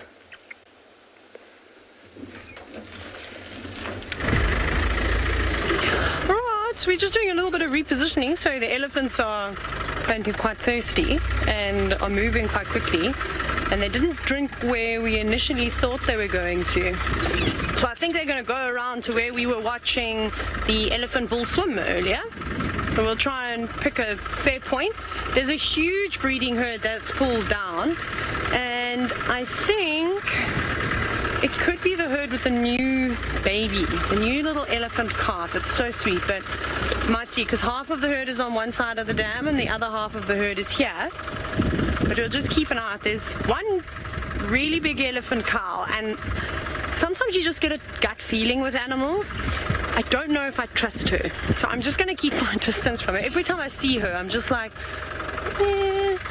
not my favorite. Don't get great vibes from her. I know that sounds ridiculous, but you really do pick up like some kind of an energy. I'm just thinking if I go here in this little gap, then maybe we'll get these other ones, because I don't want to block her and her lot. Okay, we'll watch the swimming ones rather. That's okay. And we'll probably see lots of the birds swimming past, maybe a terrapin or two. We shall have a look. Yesterday it was in Tswalu Dam that was very busy. Today it is Leopard Dam. Oh, I don't know if you can see it. There's one elephant that's stretching all the way up on the other side. He's just gone underwater now though. That one, if you watch him, I wonder if he's going to do it again. But he's stretching up to the overhanging branches and trying to pull on them, which would not make the buffalo weavers that are living up above him very happy. Don't be mean. Although I don't think he really realizes that there's another animal occupying a space. I feel like elephants kind of just do what they want when they want, and I suppose when you're that big, you do you. There's no stopping you. No, well, there's no one to tell you no, really. None of the breeding herd is going in, all just bulls playing about. But the rest of the herd is coming around, so we'll hopefully get a view of some of the youngsters in just a few minutes. But now the wind is really starting to pick up, and it sounds like on Sunday we are expected to have over 100 mils of rain. We shall see. If we have over 100 mils of rain, these dams are going to be overflowing, both of them, in Tswalu Dam and Leopard Dam. Now, Tyler, you said something wonderful about the elephants, but I'm very sorry. I was listening to the sound of my own voice, which I typically do, and I didn't hear the question properly, so my apologies. They are so cute and energetic. Yes, they are. Come on, little elephant. There's a cow now approaching. She's going to probably walk straight and cross the camera. Hello, girl. She's got very wide-splayed tusks with her calf at foot. We're going to join the rest of the herd. Bye, guys. Whoop, sorry again, I just have to sit up in these sightings, and the elephants are fairly close, and when they're coming from all angles, must have your wits about you in an elephant sighting. There they all are, happily drinking. I think it's becoming difficult as to where they can easily reach the water, because the banks of Leopard Dam are quite muddy and quite slippery. You can see a few of them look like they're wearing boots. They've definitely got their feet wet. They must have come in from the inflow. I think they crossed the water there. They're swimming today. Ryson, you've inquired about the limitations on a herd, and specifically about the size of a herd. I would imagine something like food and water availability would have something to do with it. And I think just how many dominant females there are. Because sometimes you see these massive herds, but they're not necessarily just one herd. Like you might see, in Kruger it's not uncommon, even with bachelor herds, to see like 50 elephants together, all just boys. Like they really get big there, but there's also a lot of space, lots of water around, lots of food. And you'll often see these in big open grasslands or around like a watering hole. Also there, often the animals have to travel further distances to find water. Kruger is obviously doing a big project and trying to remove some of the man-made water holes that were made many, many years ago. They've realized the repercussions of man-made watering holes, and they're trying to rectify some long-term issues that they are experiencing, or will hopefully going to try and prevent it from getting worse. Anyways, so there you can see massive herds of elephants. We haven't really seen big herds. When we have seen the massive herds of elephants, they've been around Leopard Dam or in Ndlovu Dam, again just a common spot. And I'm pretty sure there was over 100 elephants one day at Ndlovu Dam. There was no edge of the dam left, just filled with elephants, which was quite cool. Like there are lots of trunks now, which is awesome. So those would be the two main factors, I would imagine. Space, so for them to move around in, and then food and water availability. And I think maybe the success of the herd as well. I know it's obviously a matriarchal system, so elephants that are strongly bonded with one another.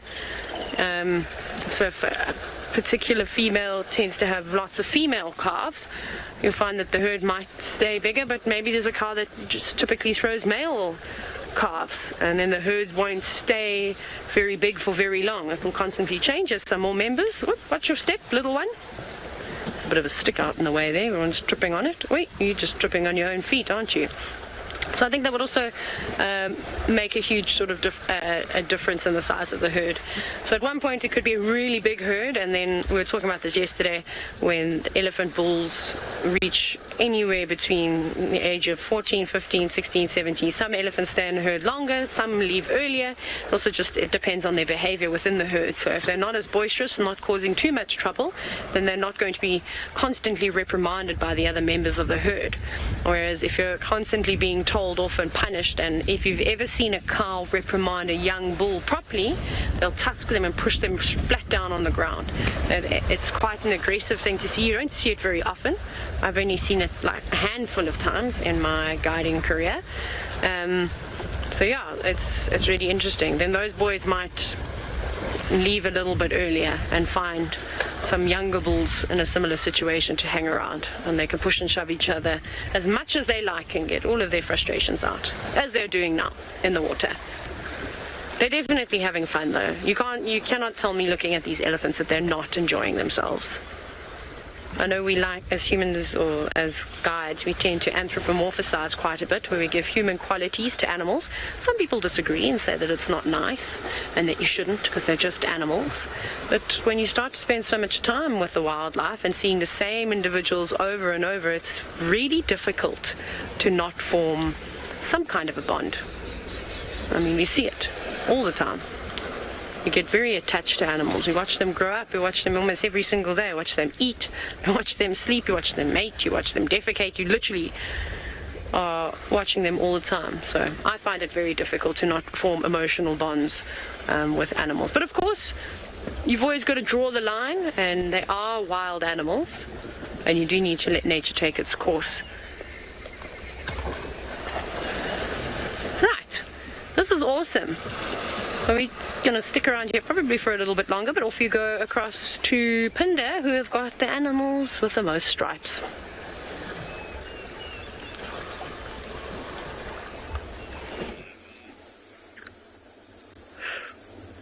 We're still searching for this leopard, and we're finding animals every now and then, but for the most part, everything seems to be hiding at the moment. We have seen a few little herds of impalas not too far from where that leopard was last, and she might be trying to hunt those impalas, which would of course make it, I mean, she's trying to hide from the impala, so it would make it very difficult for us to spot her as well. So we're sticking in the area, just listening out for some alarm calls if maybe they spot her. But we've come across this zebra stallion, and I just noticed he's got some like markings all over his body. So there's markings under his neck. It looks a bit like dirt, but I'm not convinced it is dirt. I'm trying to check with binoculars. He's still a little bit far away, but it actually looks like it looks like an old wound. And I wonder if somehow, just by fighting as much as he could, if he managed to get away from some lions. I've also just noticed something quite unique. Look underneath his eye, he's got a spot. He's got a perfectly round spot on a striped animal with a round spot.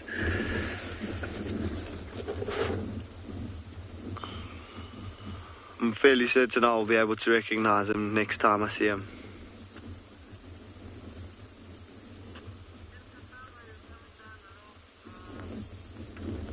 So he's turned a little bit now, but you would also notice on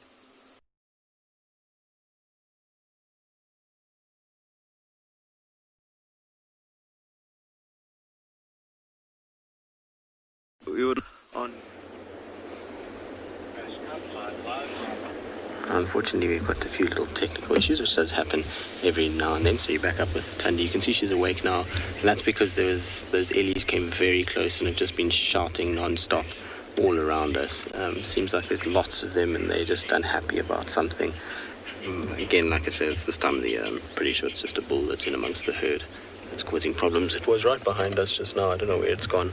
It kind of woke her up a little bit, and she sort of popped her head up to look around.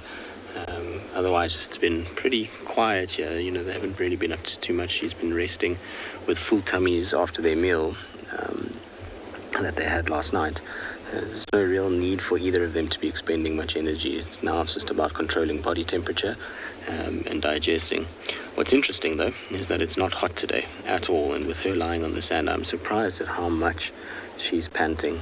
It's all probably to do with the fact that she's overeaten, and that's now compressing her ability to take in huge mouthfuls of air, and hence why she's panting a little bit. Now those yawns might indicate her thinking about moving, and I wouldn't be surprised that she's going to leave the cub here and then go off and go and hunt again. Even though she has eaten, she often, once she's finished a kill, will go and then do a little scent marking mission, and on her scent mark she then pays attention to anything that she can potentially go and hunt and kill. So it'll be interesting to see which way she goes from here, if she goes north or if she's going to go towards Chitwa Open.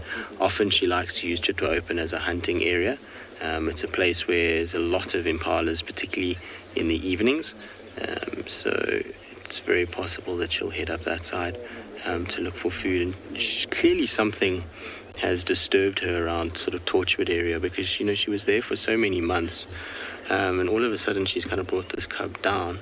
And I wonder if it's not due to the fact that the lions have been around Torchwood kind of dam camp area a lot of late. Maybe, you know, she's just seen the lion activity there and thought, nah, I'm not going to risk it, and has brought the cub down a little bit. We also know full well that she had a spat with Kuchava right here in December, and I wonder if that was part of the reason, is she was looking for a place to push, And once she found Kachava and the cub here, she decided just to try and kind of push her back, Kachava south a little bit more, just to bring her cub a little bit further down, so as not to worry about these lines as much as if she had to stay up further north along this riverbed. It's the exact same riverbed that goes to Torchwood. So, we've seen this cub in this riverbed a lot over the last 6 months, but now it's just much further south than ever before. In fact, actually, I don't have the map with me. I think Stephen's got the map. I wanted to show you guys the map of how far she's moved this cub in the course of its lifespan. So to give you an idea, it started at central Djuma and then slowly came eastwards to pretty much not central Torchwood, but sort of, I would say, kind of near central Torchwood, and then from there south towards Chitwa. It's quite a long way from where she gave birth to this little one, or two, when it was originally two, to where she is now. Alright, well, she's gone back to sleep. The ellies have quietened down, so we'll just be patient. I'm sure they're going to come back. There's, like I say, ellies on both sides of the riverbed. So in the meantime, let's send you across to other ellies with Taylor.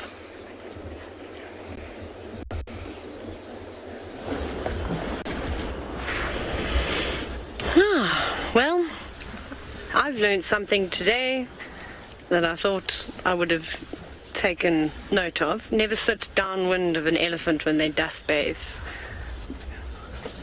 My eyes are now full of sand, so that's a fun time. Oh, you're a bit upset, elephant, with my comment. Little one not wanting to leave that little spot. They've dug such a deep hole there that when you drive through, Gert has to hold on with both hands. That's how deep it is. Okay, it's not that deep, but it's uncomfortable. Anyways, there's something on that elephant's trunk. Do you see there's like a little growth on the tip of its trunk? Oh no, it's going to run away now. Come back.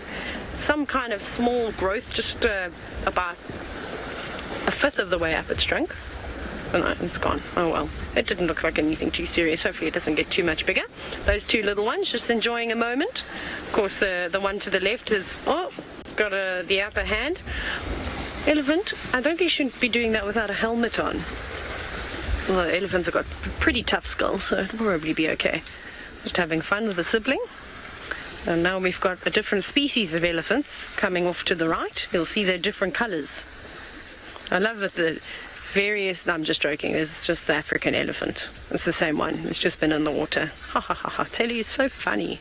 Just joking. I'm really not. I also notice I talk to myself a lot. The bush will do that to you. Do you think I'm funny? He says he thinks I'm funny sometimes. That's good. Sometimes it's better than not at all.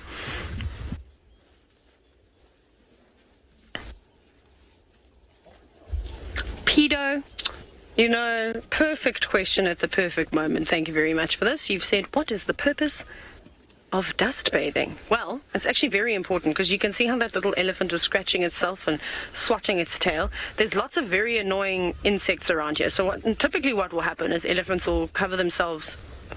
Oh, Tito. Oh, oops. Sorry. But that's awkward. Oh well, live in the moment. Essentially, the purpose of dust bathing is once the elephants have either been in water or they've covered themselves in mud to provide a protective layer over their skin. Obviously, it protects them from the harsh African sun. It also helps hold moisture to their skin. All the mud gets in between the little cracks and crevices. And then what they'll do is they'll toss themselves with dust like this one is doing. And then that dust sticks to the wet mud or just the water, in this case of this elephant, and again it's going to hold in the moisture a little bit longer. But then it's also providing quite a thick layer for insects. Insects obviously are attracted to the moisture around elephants' eyes and their mouth and their nether regions, and obviously if they've got water on their bodies they might hang about too, and in some parts of an elephant the skin is actually really thin, so they can get quite annoyed by bugs. And they've also got a thin covering of sort of quite sparse, or sorry, not sparse, that's the wrong word. It's quite coarse hair, sparsely decorated all over their body. When they're younger, you'll see them being quite fluffy. And so they can feel little insects moving around on them, even on the thicker thicker parts of skin around their back. So yeah, I mean, birds will obviously use dust bathing for a different purpose. They try and kill mites that way. I don't think that this will maybe be killing much mites, but the mud will definitely be trapping a lot of parasites, any ticks that will be hanging on, again, around the areas of the elephant where the skin is a lot thinner. Although there's some tick species that have got such strong mandible mouth parts that they're able to pierce straight through that tough hide. So that will suffocate them. And if you look carefully up on trees, you will see some dead ticks. Now we're going to have a bit of trouble because there's a bull that has come through here. It's the one that we saw swimming earlier, and he's investigating all the dung, he's investigating all the cows, and there might be some trumpeting and some unhappiness, or he might come over to us and say hello too. I'm not ruling that one out, but maybe he'll be too preoccupied. He seems to be quite excited about all the girls around, as you can see. And that's, of course, very normal behavior. Again, not big enough to really have any mating rights. Coolmore has been around, and some much bigger bulls that we typically see. So I think he's getting a bit ahead of himself, and if there are any cows that are coming into estrus, I don't think that they'll really tolerate him. I think that they will literally shut him down and try and chase him away and be quite aggressive towards him. Is that a tick? No, is that just, sorry, I'm just looking on his nether region. No, I don't know what that is. He had something stuck on it. Maybe it's just a leaf. I see, look at this. Now look at the trouble that he's causing. Don't you dare chase those cows towards us. Again, we were talking about displacement behavior, how elephant bulls will pretend feed towards your car. What sometimes can happen is you get misplaced aggression. So this cow could be upset with that elephant bull because he's chased her around a bit. He's quite keen on her. Look, you can see how he's showing much. He's going to maybe follow her around now. And then she could come to us and take out her frustrations. So, again, you always really, really, really need to have your wits about you and make sure you know exactly where all the elephants are at all times. You can see he's investigating quite a bit. Obviously, we know that that trunk is super sensitive, and he'll be able to pick up whether or not she's come into estrus. But she wasn't interested in him. She shook her head, and she's obviously keeps moving away. Look, as soon as he comes closer, she sort of rushes off. But this is the type of boisterous behavior that comes about in the young bulls. But obviously, they're much smaller in size than this fella, and the females can curb that behavior and just tell them that in elephant language that we're not really tolerating this. But when you're the size of that elephant bull, he dwarfs that cow, you know. She's not really going to stand too much of a chance around him. But then, of course, live in a herd, family group, so they all stick together always. So here's a younger bull now just in front of us, smelling the same dung, but he's keeping his distance. He's not going to get too close to the other bull.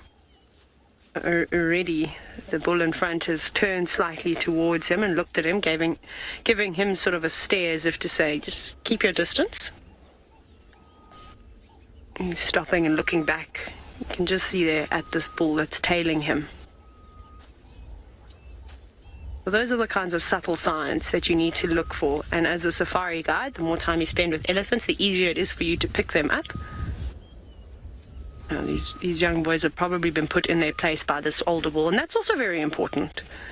There's a hierarchy structure, and they need to learn that they have to wait. Patience. They learn patience, I suppose, from the older bulls. He doesn't look that big, but it's just because he's standing on a bit of a slope lower down from those other elephants, but he's in fact much larger than those two on the left. Very interesting interactions this afternoon, but I don't think we'll follow these elephants for too much longer, as there's another animal I'd like to try and get to before the sun sets.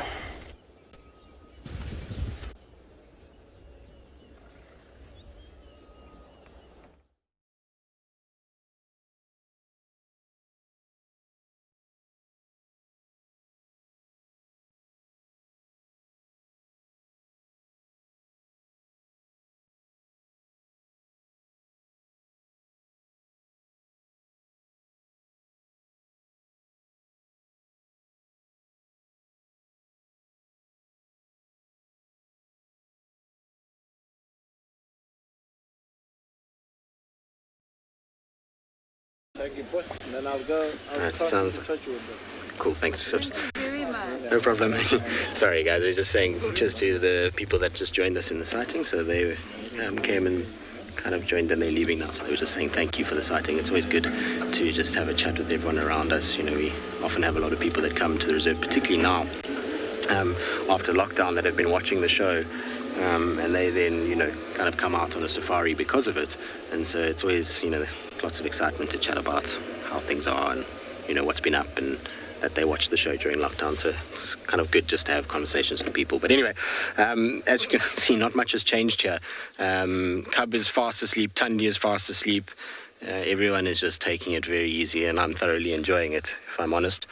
Sometimes a slow-paced, relaxed leopard sighting is the best tonic for one's mind. I don't know why, but before drive I was feeling a bit meh, and you know, where you're just kind of having one of those days where you're just not, I don't know, just didn't feel with it today. And since I've been sitting here, it's kind of slowly rejuvenating one's energy. So I'm very happy that we managed to find the two of them, and it's not a chaotic bashing through thickets kind of sighting. It's just a very pleasant, relaxed afternoon, and I'm hoping as the afternoon starts to wear on and it starts to get cooler and cooler, that maybe the cub starts to wake up a little bit and wants to play with mom, because it would be so nice if we can get the two of them just playing in this beautiful sand, for two reasons. One, because it's always nice just to see mom and cub bonding and playing. But the second reason, and probably the nicest part about it, is very seldom here in the Sabi Sands, particularly in the winter months, do any riverbeds have no sign of human footprints or tire tracks or anything, because of the amount of tracking that we do. But this little section here after the rain is completely barren of any sort of human presence whatsoever. It's kind of been washed away. So watching them play here would be really, really nice. There's very few sandbanks that we have in this area. If you go into the Sabi Sand, down to the Sand River, very different, because the Sand River is quite a big expanse. But we utilize the Muluwanini and Mulawati a lot because of this reason right here. And now, because of all the rain, we haven't been driving them nearly as much as normal. So there's lots of little patches where it is kind of new and almost refreshed in many respects. But you can see how we would have followed the tracks.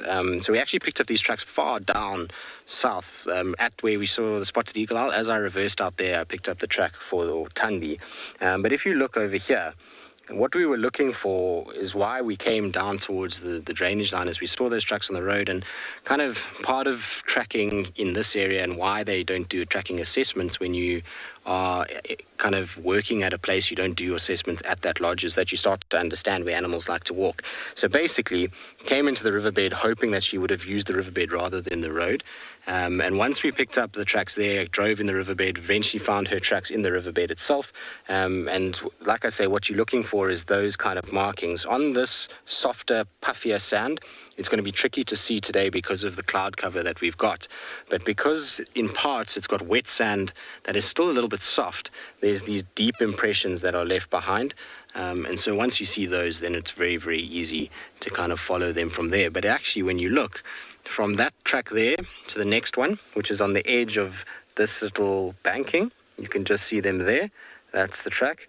There's the next track, but you can see how nondescript and how difficult it is to spot those from afar when they walk, because when the sand is so soft like that and the weight of them, it pushes a lot of the time and it just obscures the track completely. So tracking in sand can sometimes be a little bit hard, particularly if you've had a bit of rain and it's kind of caked the top layer.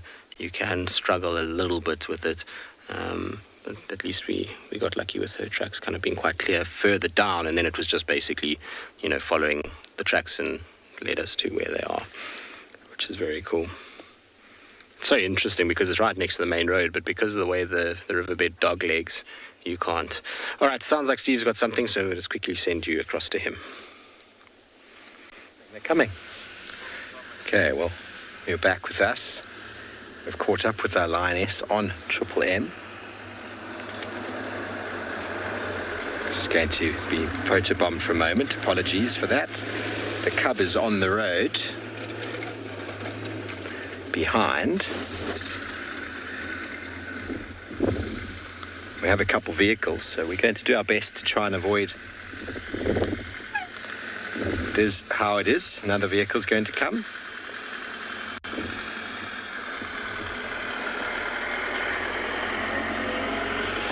There comes the little cub. We were driving past just now, and I went around the female, and then I turned around. This one was sneaking up behind Theo. A little bit of a crush on you, Theo, I reckon. Must be, yeah, he's very cute. Very cute. Look at all the spots. Oh, you're doing so well. I haven't seen you since October, maybe September, I think is the last time I saw this one. It's grown a lot.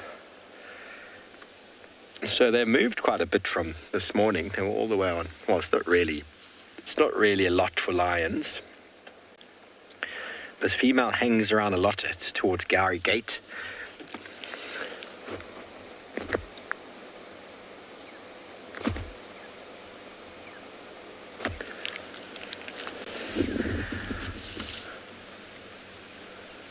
Very good. Okay, we're going to follow them. He's just had a look at the tracker and he's going, ooh, I like you too. Okay, let's move up, otherwise we're going to get them again in shot. So we're on the fire break now, everybody. That's Mobili, and this is Djuma. So, depending on where she goes to, we've got good access.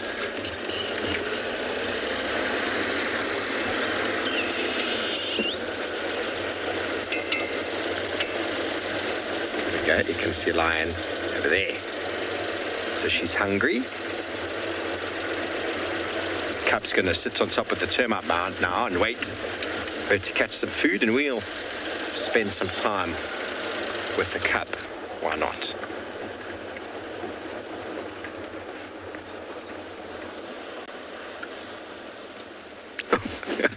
Awkward. See how long the grass is, can't you?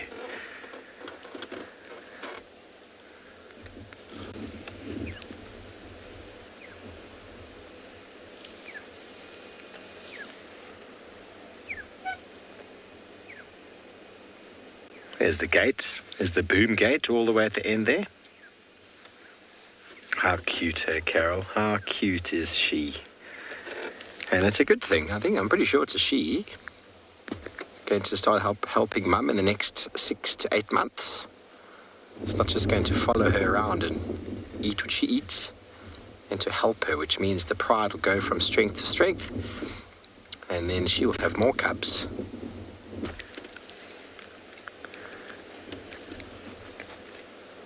And that's how pride starts. A lot of people say, how big is a pride? It starts with one female, everybody. And if she has any female cubs, those cubs will join. And then next thing you know, you've got a whole pride. Now, which way are they going to go? The wind is coming from the right-hand side. So from the east. She's now looking. See, there's the boom gate. There's how wild is that when you arrive in the Sabi Sands? There you get a lion. She's looking off to the east.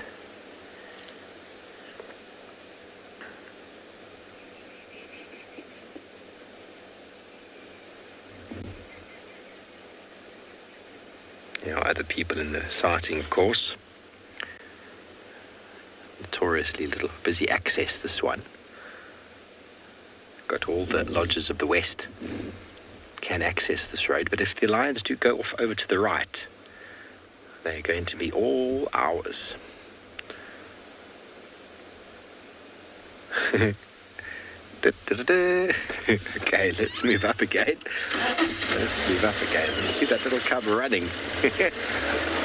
I reckon the cub's gotten pretty good at running. Mum can't always be there to defend it.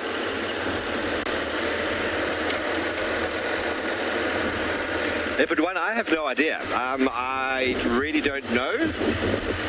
I can try to find out for you. Maybe one of our wonderful viewers can tell us. I remember when I first found this lioness in the cub, I was told it was the Shumungwe female. It was well known about, so maybe one of our viewers out there knows who the Shumungwe female's cub's father is. #WildEarth, let us know. Let me know.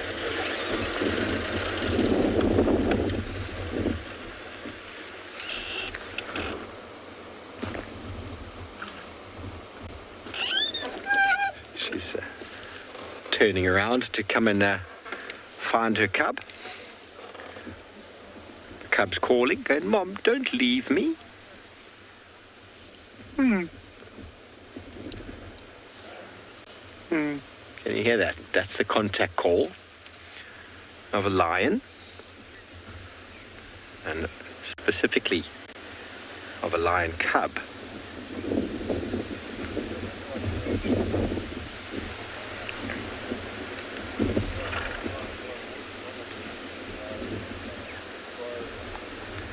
So while we're in the sighting now, we can inform you that after we closed the show this morning, Tanya's cub moved up onto a log, and we just moved forward 2 meters to have a look, and I fell in the biggest hole.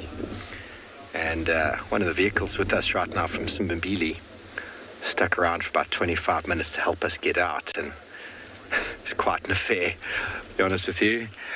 We were properly stuck. We fell in a very, very deep hole. Here comes Mum.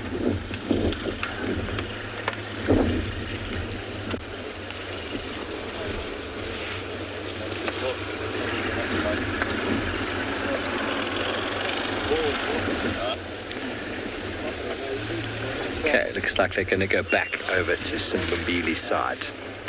It's all right. The sighting is becoming a little bit busy on this main road. So if anybody else wants to come, looks like she's going back again. Which way is she going to go?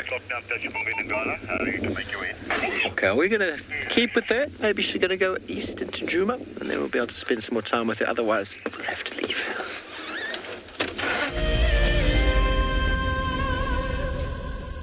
There's a grounding earthiness to this place that we feel in our ancestors. It's a place where, believe it or not, we evolved as a human species, and anyone who's come to Africa will understand that. The connectivity that the continent has to the person and to people's souls is next level. I'm thoroughly looking forward to taking you on your next adventure when we explore all the small and big things. Catch up with the guides daily here on WildEarth. If you love to watch WildEarth, then we are inviting you to join our Explorers program. For a monthly subscription, you will have the opportunity to win fantastic WildEarth expeditions. Join our guides for a chat around the fire, receive weekly highlights from our shows, and much more. All the money will go to keeping these live safaris on air, which in turn allows us to escape into nature every single day. Our first WildEarth Explorers competition has closed, and we have a winner. Congratulations to Chantal Sleep from Benoni in South Africa. I felt totally overwhelmed for winning this prize. I will be taking my son with me, and I can't wait to share this experience with him. Chantal and her son have won a behind-the-scenes WildEarth experience at the magnificent andBeyond Ngala tented safari camp. The prize includes a 3-night stay and a chance to sleep out in the unique Ngala treehouse. I would like to thank WildEarth for making this dream come true, and I encourage everybody to subscribe, to become an explorer, and stand the chance to win these amazing prizes, and so much more. For this month, we have a brand new prize. You could be jetting off to Tswalu in the Kalahari for a 3-night stay at the luxurious Motsi Lodge. Open to all WildEarth explorers who have signed up before the end of January 2021. Terms and conditions apply.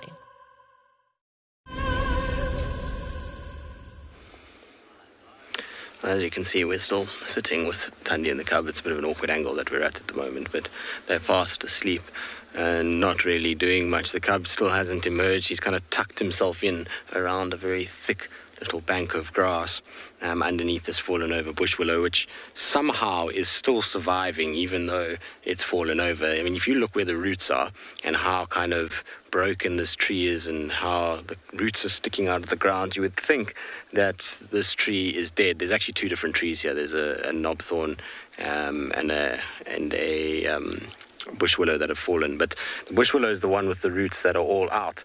Now, those roots, still some of them sit in the ground, and so somehow this tree is able to produce nutrients, and slowly but surely it's now growing back up vertically at the end to start straightening to try and reach the light. It's really incredible to see when trees do this, how they utilize a base to start growing. And it's probably why they haven't removed it from this riverbed, is because it's still very much alive and very much a part of the landscape. It's no need to remove this. Yes, it stops our access up and down, but quite frankly, that's nothing compared to kind of having a beautiful tree that's still growing, and you can see it's even seeding. If you look, there's the little pods that give it its name, russet bush willow, because of how rusty they are. They're at the kind of end of the tree, and this beautiful little orange kind of speckles in amongst the green. Now, I was talking about it earlier, but it's just a reminder to those that maybe have only just joined us. We are going to be doing a fun little exercise that hopefully a lot of you will participate in. For those of you that don't want to, that's also perfectly fine. It's not necessary, but we're going to be doing, asking all of you to please participate in sending us a 30-second clip of you basically in nature and what it's meant to be in nature during the lockdown, because ultimately what WildEarth is all about is nature and reconnecting with nature. What we do here is to try and give everybody a semblance of kind of hope and to try and take people's mind off the day-to-day things.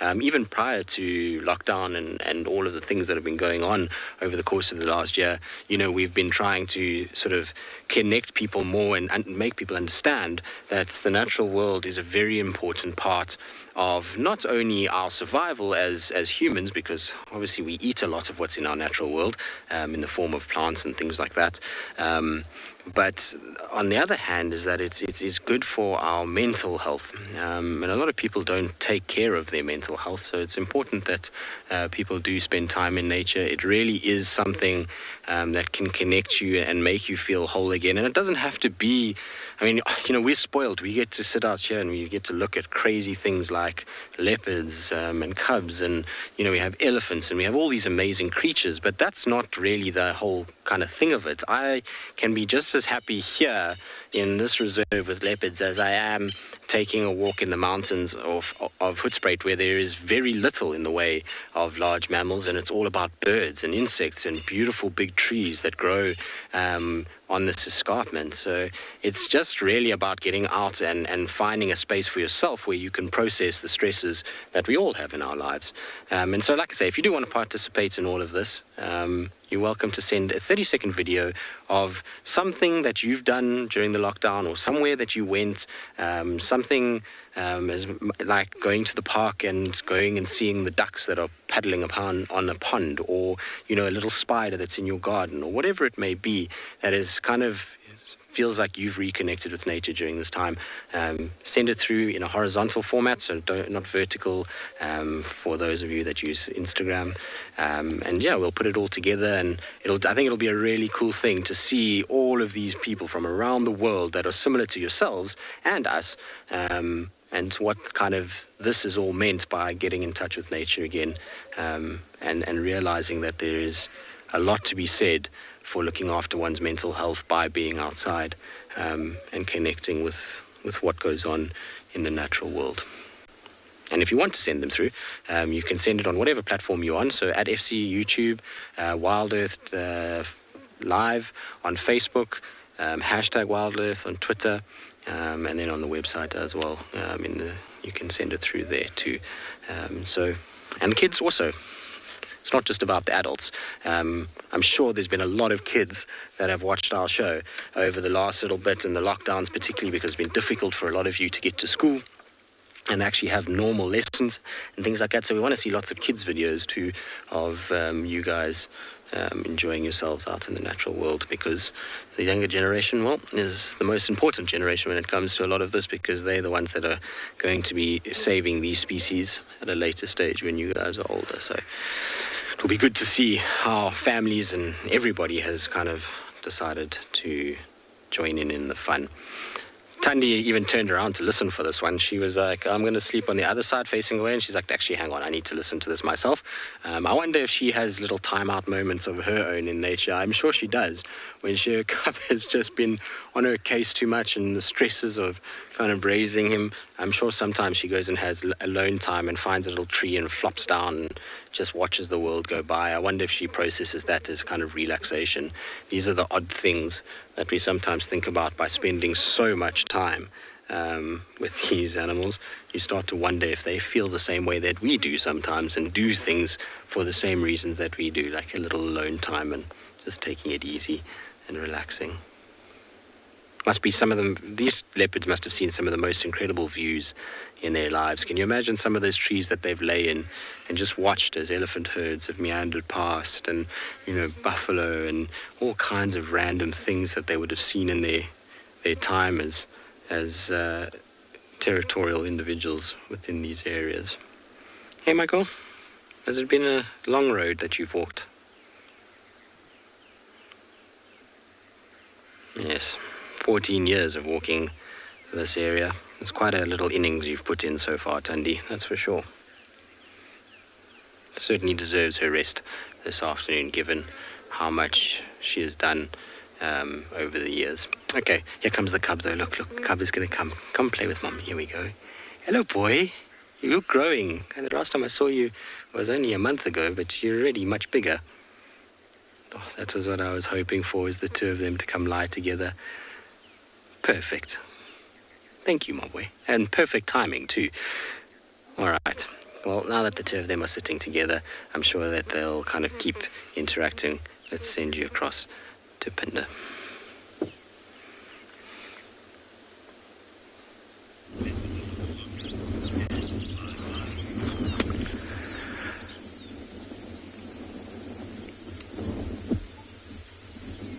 Look what has popped out in front of us. It's hard to believe that these rhinos were in this area that we've been checking thoroughly for the leopard.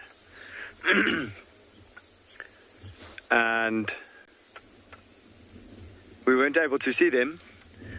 And we are now driving a road that we have already driven. And here they are. They just walked out into the road in front of us. And these rhinos, I did mention to Glenn earlier that we've been seeing some rhinos in this area. I was hoping that they would be around. I'm going to send you across to Ngala quickly. So, myself and Sebastian were looking for the Birmingham Pride sub-adults, and we've just found them stealing a hoisted baby impala carcass out of a tree. And this lion is actually up in a bush willow tree. It looks like it's almost wanting to fall out. And it's trying desperately to steal this kill out of the tree that a leopard must have hoisted earlier today. And you can see some of the other lions are actually waiting at the bottom. Both of the white lions are at the bottom there, as well as one further to the right. And it's such a comical scene to be watching, because this young lion is really trying hard to balance on that tiny little branch and steal that carcass. It's got it hooked on the claw.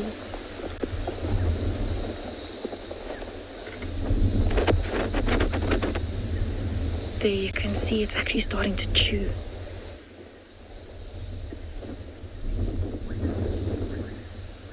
This is incredible. It's the first time I've seen one of these youngsters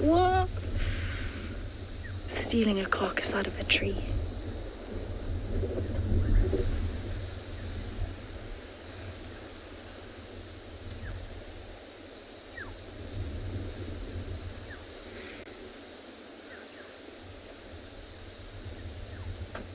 Oh my goodness. She's really trying hard to get it down there. She's nibbling on the end. So that leopard has actually done a really, really good job of hoisting this carcass. But she's gonna fall. She got a piece. She got a piece. It's done a really good job, because that's the weight of a lion pulling there. And that carcass did not budge, just a piece broke off as she slipped. You can actually see some blood on her paws as well. doesn't look incredibly comfortable. And this light is just perfect. Look how golden she is with that bright red of that fresh meat. You can actually hear some growling as well, so the white lion at the bottom is quite unhappy because he also wants a chunk, and she beat him to that position in the tree. But you can see he's watching carefully to see if it's going to fall out. And this is incredibly important because for the last few days here at andBeyond and Ngala, we've seen these 8 sub-adults of the Birmingham Pride breaking away from their parents, and we don't know if it's going to be a permanent thing. I don't know if you think it might be, but it's really important that they get any food that they can while they're on their own. Those young males are actually old enough now that they would naturally start getting pushed out of the pride, but like that white lioness now, she should still stay with the pride being a lioness, and she's younger as well. Look at those eyes in this light. So there she's gone up to one of the oldest sub-adult males. And that lion is going back for more. Have a look how it's stretching up at the top there, clawing at the meat. And all of the others are watching at the base of the tree, hoping for a chunk.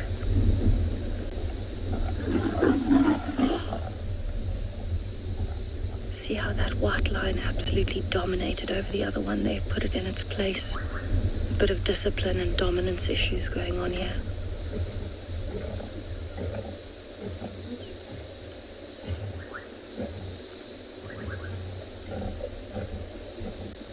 That white lioness is very interested. So we know there have been some hyenas around as well, which is also making them a bit nervous.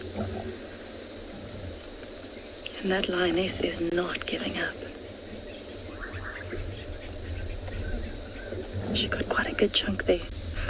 Nearly fell out doing it. She might fall backwards. She's actually lowering herself down the tree. It's the first time I've seen a lion do that in person. Wow. Usually they're not so elegant and they fall out. Whoop.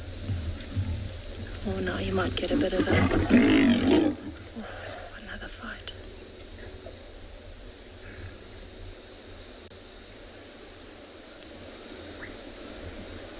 That's a different one, trying to get up now. Much more elegant than the first and higher up.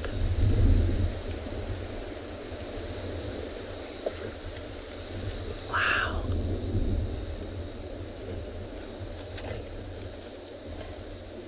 Oh my goodness.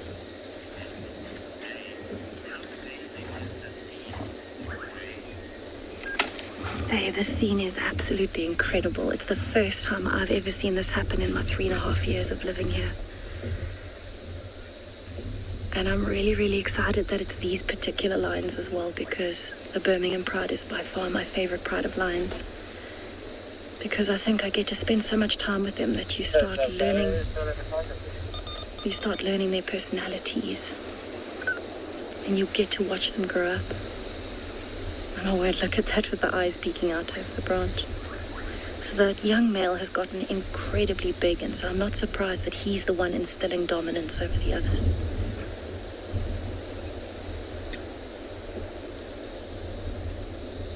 I think the concern there is that the young males are actually so heavy that they might be a little nervous to try and climb.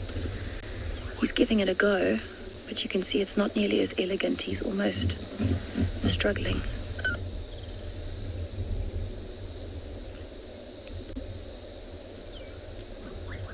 Look at the size of that paw coming through that branch.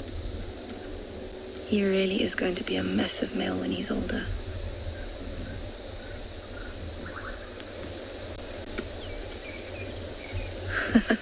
Those are the two larger of the sub-adults, so I think they're feeling a bit left out at the moment, being so heavy. The others are just sitting off to the side there. They've already polished what they had. It's gone. And that white lioness is still looking very interested. in what's happening around her. The young male on the left seems to have forgotten anything's happening. Oh, look at those teeth.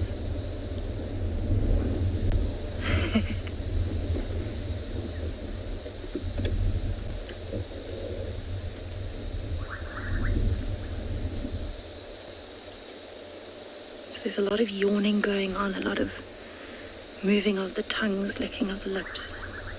That's a sign that they are feeling quite active. Even though they're settled down for now, it's purely because they found a spot where there is some food and a little bit of shade, and I think they're actually going to keep moving for the rest of the night. We're incredibly close to our eastern boundary here at andBeyond and Ngala, and I think they might actually cross out overnight into the rest of the Kruger National Park.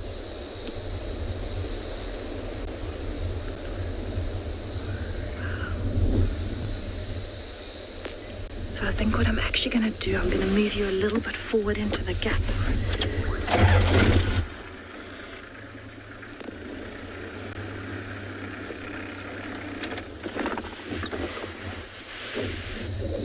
And I can still hear a little bit of, some scent marking. That's unusual. He's quite young to be scent marking.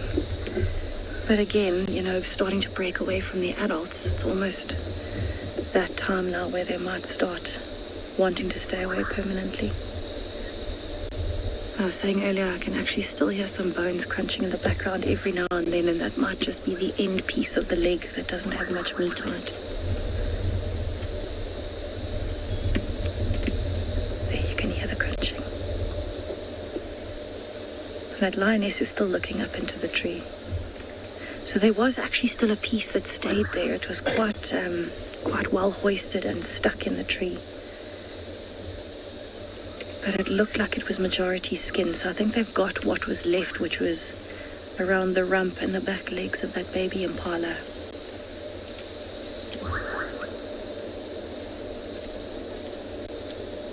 There's definitely not enough to feed them, not even one of them.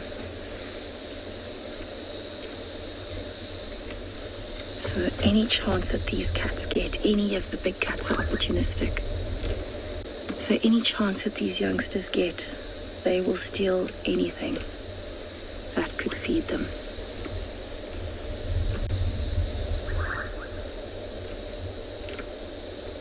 A little bit of interaction there between the two males.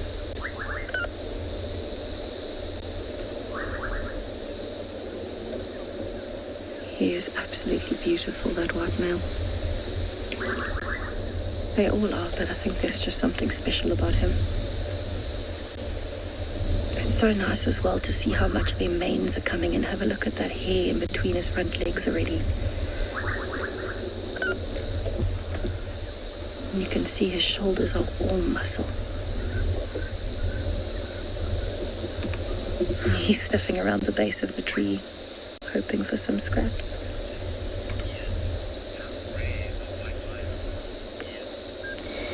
Even white lions are incredibly rare. There are only 2 that we see here on andBeyond and Ngala, but actually in the wild, there's only 3 that we know of that were born in the wild naturally in the world. And so that's a really, really rare animal to see, especially knowing that these 2 were born completely naturally. A lot of the other white lions that might be in other reserves or in other parts of South Africa were usually bred and then released into those areas. So people unfortunately like to find something like this and breed it to be kept in places like zoos because it is unusual. But in the wild we only know of 3 at the moment that are natural wild white lions. So it's an incredible thing to think of if you think of it that way. And how lucky are we and how lucky are you as well to be able to see them like this, 2 of them in one place.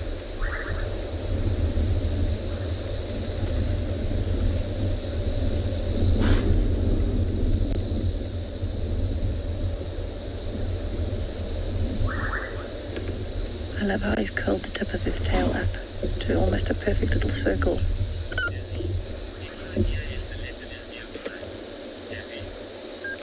Dizzy, we have no idea if the leopard is here. It might have been, and maybe when it heard them or saw them coming, it might have moved off. I certainly haven't seen any signs of it here right now. I haven't heard any commotions. I haven't seen any movement. But I think even if it was here, it would have moved quickly when it saw these lions coming. But I'd be very keen to see, once the lions have moved off, how long it would take for that leopard to come back and have a look if there's any of that carcass left.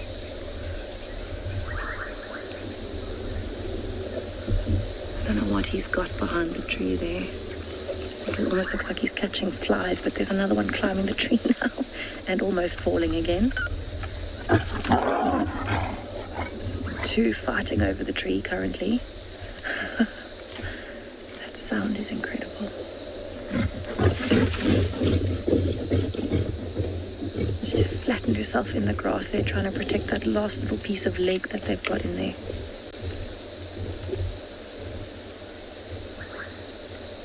Wow. So that lioness is actually very far up the tree. I'm actually going to move us a little bit back.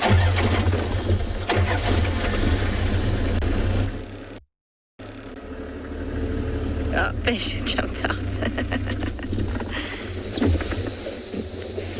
And she's hidden herself so well.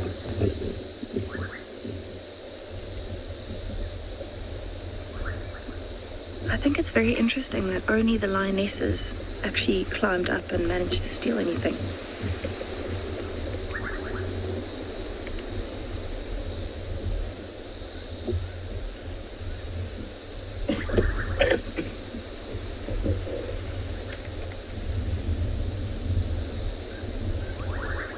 This is definitely a first for me and something I will never forget.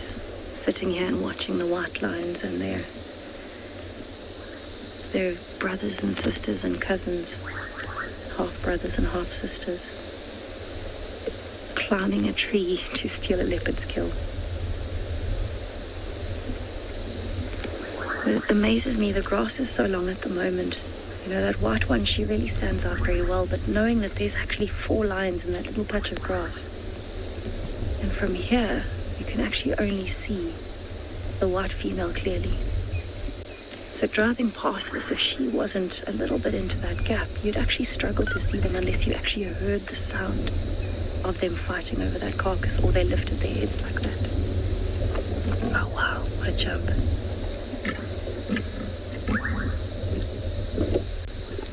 Thinking really hard about the next step.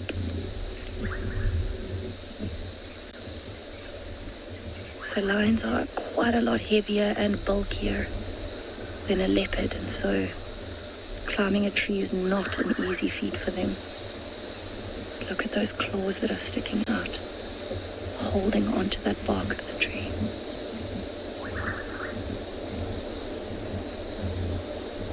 It's not often you get to see all of the claws so beautifully exposed.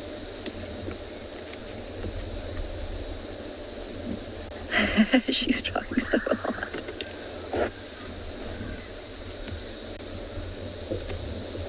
And wondering how to get down again.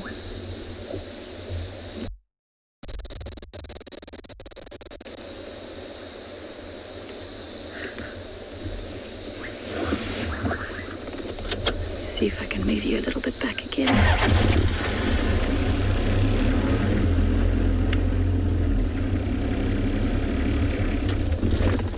The white one's coming back over to investigate. She's actually balancing herself on that branch, 1 foot behind the other. It is actually quite a narrow branch for a lion.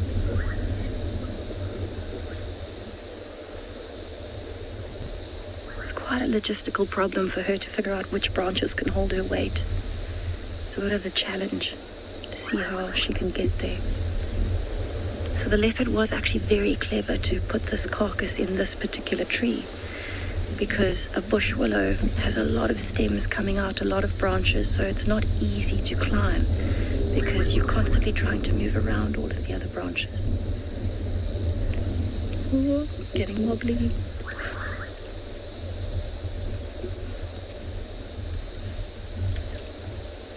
Whoa, she's slipping. at those muscles while she's tensing in her shoulders. Jojo, this is incredibly fascinating. I am loving this. Whoa. Oh, there she goes. An elegant landing for a not so elegant slip. I wonder if she's going to try again. You've got to give them points here for being really tenacious about this. They are adamant that they are going to get this carcass.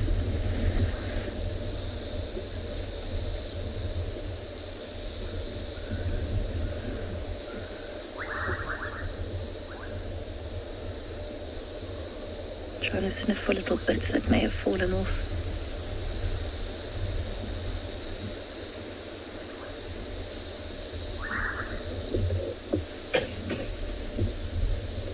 It's actually very interesting as well, now that I'm thinking about it. That lioness that was gripping on so hard, it shows how tough the skin of the impala actually is for not breaking when she was hanging onto it, even with those sharp claws. But I think what I'm going to do, I'm definitely staying here for a while longer to see what happens, and hopefully one of them will climb back into the tree and try and get the rest. But I'm really, really loving sitting here, so I'm going to be here for a while, I think.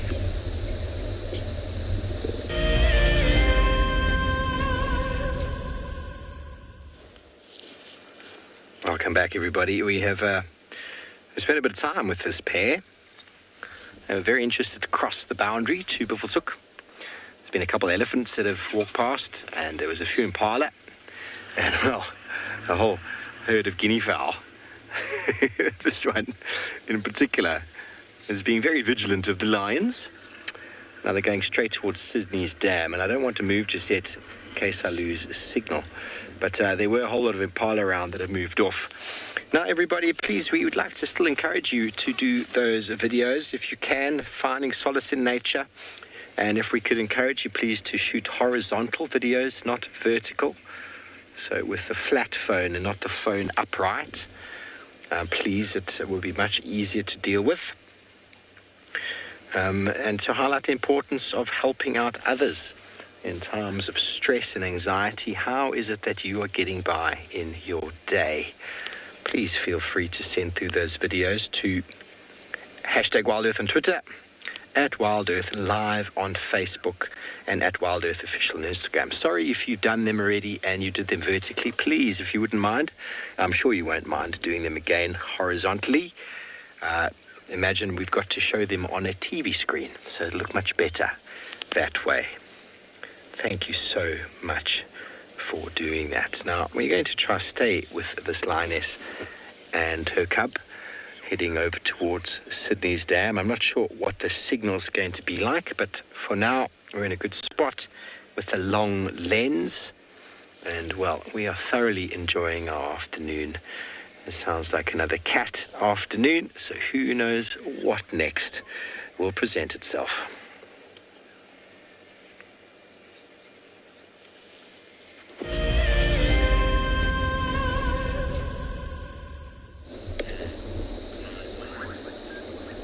So this lioness that has just kind of fallen out the tree is still adamant that she wants to get back up the tree here at andBeyond and Ngala. There is actually no carcass left that I can see, but she can clearly still smell the blood on the bark or something, and she's trying to work out how to get there, but you can see how heavily she's panting, so she's quite tired from climbing. But she's still hungry. Her belly is not full.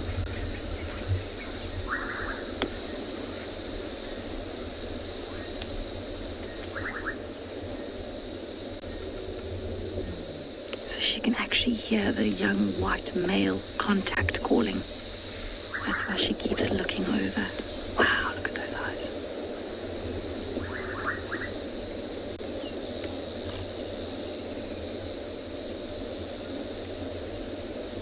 She looks like she wants to give it another go.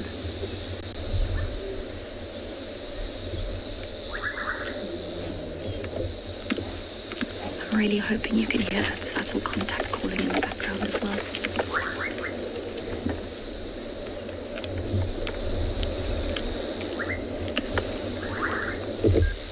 Can you hear the bark crackling on the tree as well as her claws are sinking in and she's climbing?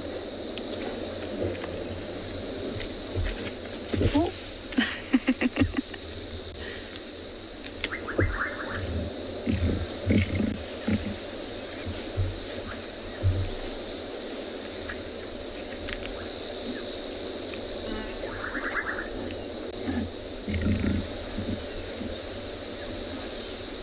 She really is looking for a little bite. So that all of the other lions have settled down. And she is just adamant that there must be something more. She's got a bit of blood on the side of her ear and her cheek there.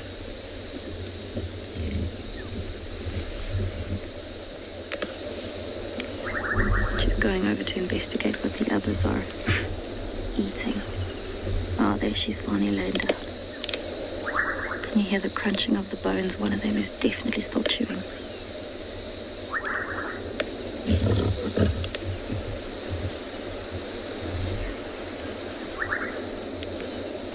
So that's a sound that is so hard to describe, actually. The feeling of sitting here with them snarling at each other, crunching bones in the background. There you can see that one is actually chewing. And that's the noise we can hear.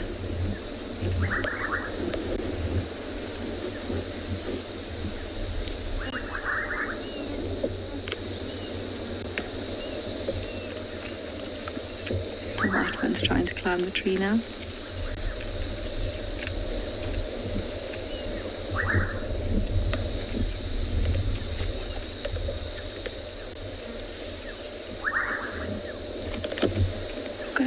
She actually is sharpening her claws. You can see the bark flinging off the side. It's amazing how these lions are all sniffing around at the base of the tree. They've got such good senses, so any tiny little scrap they would be able to smell and find. All I can hear is the claws of the white lion in the tree. Can't even see it. There's her tail.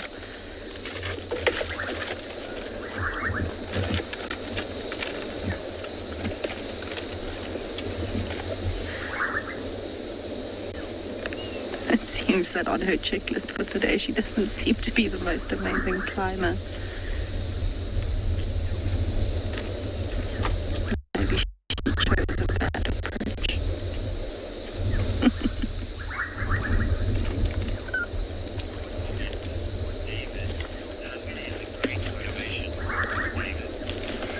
David, that is the best motivation that any animal can have out here, actually. Well, personally, I think for a predator, hunger is definitely that motivation for them. They've got to take every opportunity that they can. We don't know where the adults of the Birmingham Pride are at the moment, so we don't know how far apart they are. And you've got to keep feeding yourself out here, so being opportunistic is the only way that they survive. That hunger can drive a whole lot of things. Actually got a little mohawk sticking out on the top of his head there, one little tuft of hair in between his ears. And a whole lot of flies on his ears. And tear marks, scarring, and all these fights that they have over carcasses. And looking up into the tree again. He's actually got a few flecks of blood on his neck there as well. So that might not be from now. We know that they actually killed a wildebeest calf yesterday. So some of them are still fairly full from that.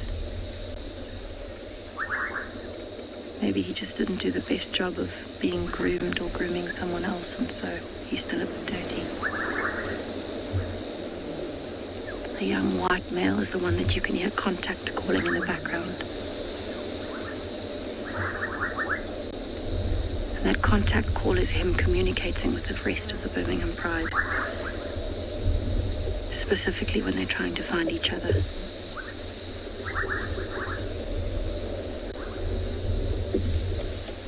And she's actually looking in the direction of where he's calling from.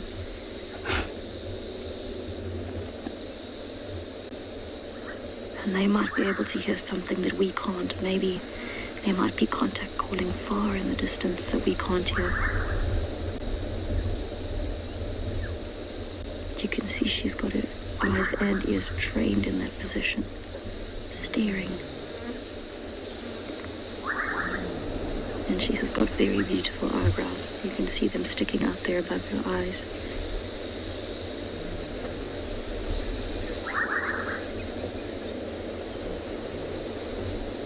Wow.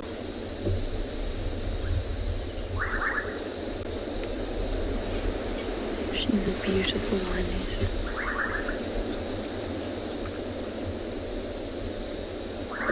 You can see she hasn't eaten a lot. Her belly is almost empty. So she possibly didn't get a lot of the carcass that they had yesterday. She didn't get any of this that we saw. And we've got another one climbing the tree and slipping. And now it's a game.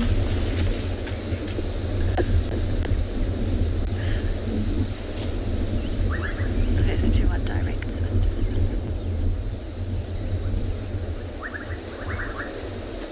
They're incredibly close and they spend a lot of their time still playing with each other, practicing their skills. There you can see she's tapping the other one's back legs and biting the tail. Things you'd want to learn to do when you're hunting.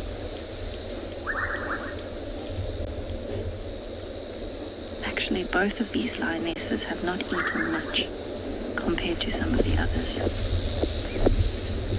It's no wonder they're still trying to get up that tree.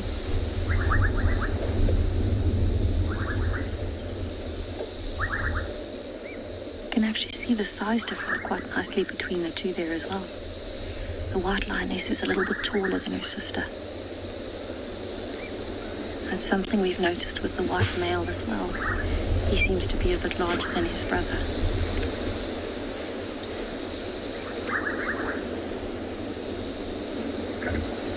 She's got a very fresh cut on her right ear as it joins onto her head.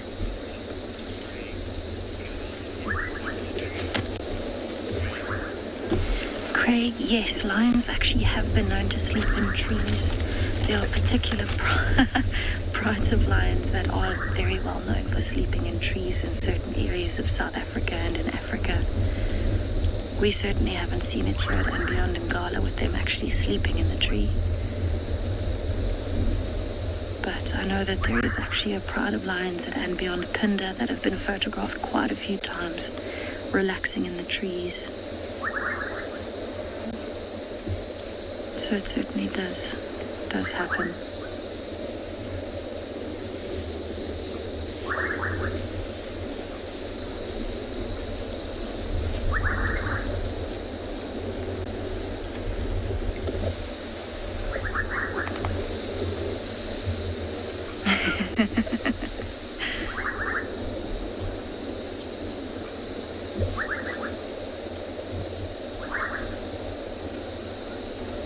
So we're actually going to get some action here. The white lioness is stalking her sister.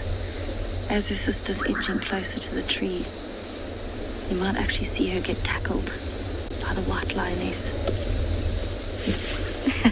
Almost.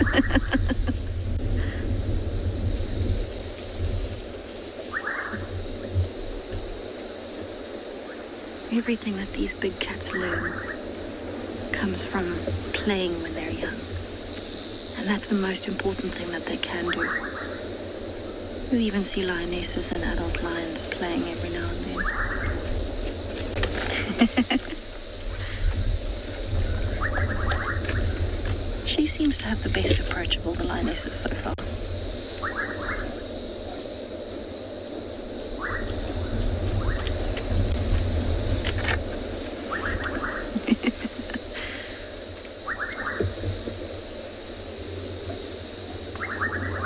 See some blood on her paw there.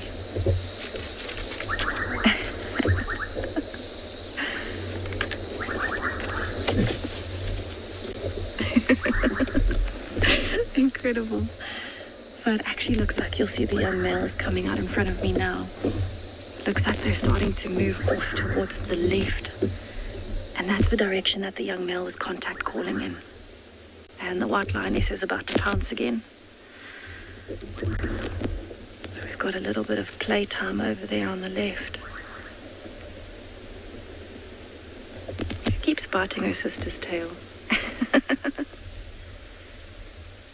So I think they've now officially lost interest in the tree because there is nothing left for them to eat. They've finished up everything that they could. And so now they're starting to move slowly towards actually the direction of the Timbavati River.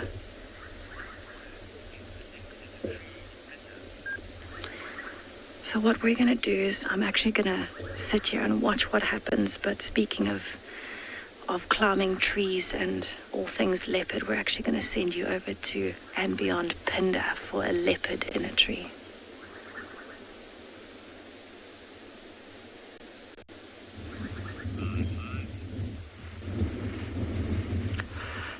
Finally, guys, we managed to find this female leopard.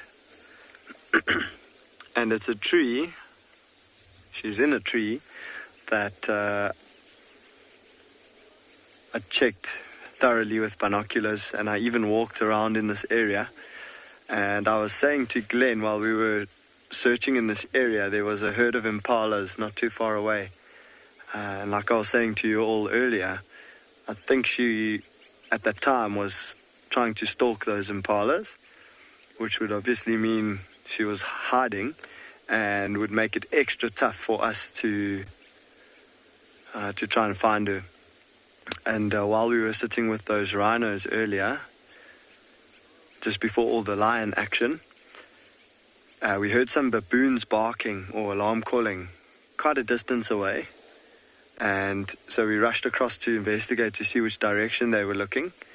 And while we were sitting with the baboons, we heard some impala's alarm calling.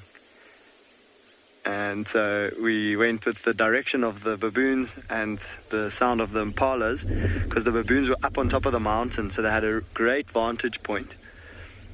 But in a straight line to where this leopard is now, assuming that the baboons were alarm calling at this leopard when she was moving on the ground, it's probably a good 1.8, maybe even 2 kilometers, which is unbelievable. So they have got exceptional eyesight. And so we came back to from the baboons to where we could hear the impalas, and there she was, in a tree which we've already checked. But a tree that I have not seen this leopard in before. She's just getting comfortable. Talk about the flesh. So there is another vehicle that has joined us with guests from Phinda Mountain Lodge, and they're enjoying the sighting with us, so you might see the odd flash of light. And I'm going to send you from one leopard to Tristan with another.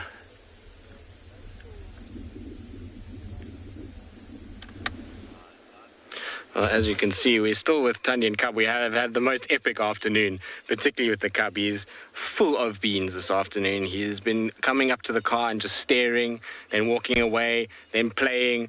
He's irritated his mom no end to the point where she's now left. And now he's going to go up on the rocks, which is pretty cool. Look at that. Always wanted to see one of Tandy's ones on these rocks itself. And now he's going to sit right next to us. Hello, boy. Isn't that pretty? It's unusual for us because we don't often see anything on rocks itself. You find that generally in the Sabi sands we don't have too many rocks, and so they become, something that we never really picture our leopards on. But he's sitting perfectly for us at the moment.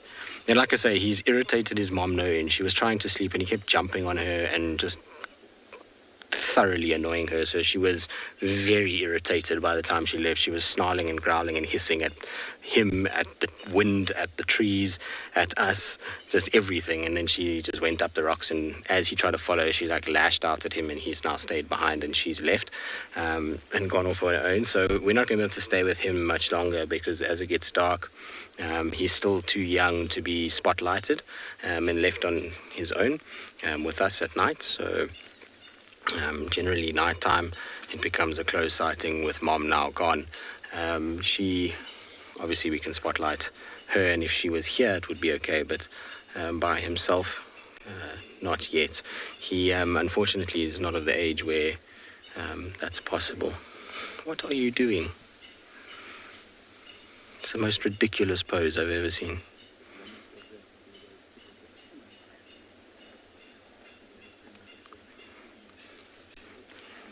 And see, no, it doesn't work like that. Leopards don't hunt at night only. But what generally happens is that because the day is warmer and that they were on a kill this morning, she's spent the day resting. But now that it's cooled down, she's going to go and probably scent mark more than anything else because of the fact that they've been on a kill. How long they were on that kill for, judging by their stomach, maybe at least a day or two. So she's going to go mark territory, and if she comes across something on the way, then yes, she will hunt. From there, she's then going to...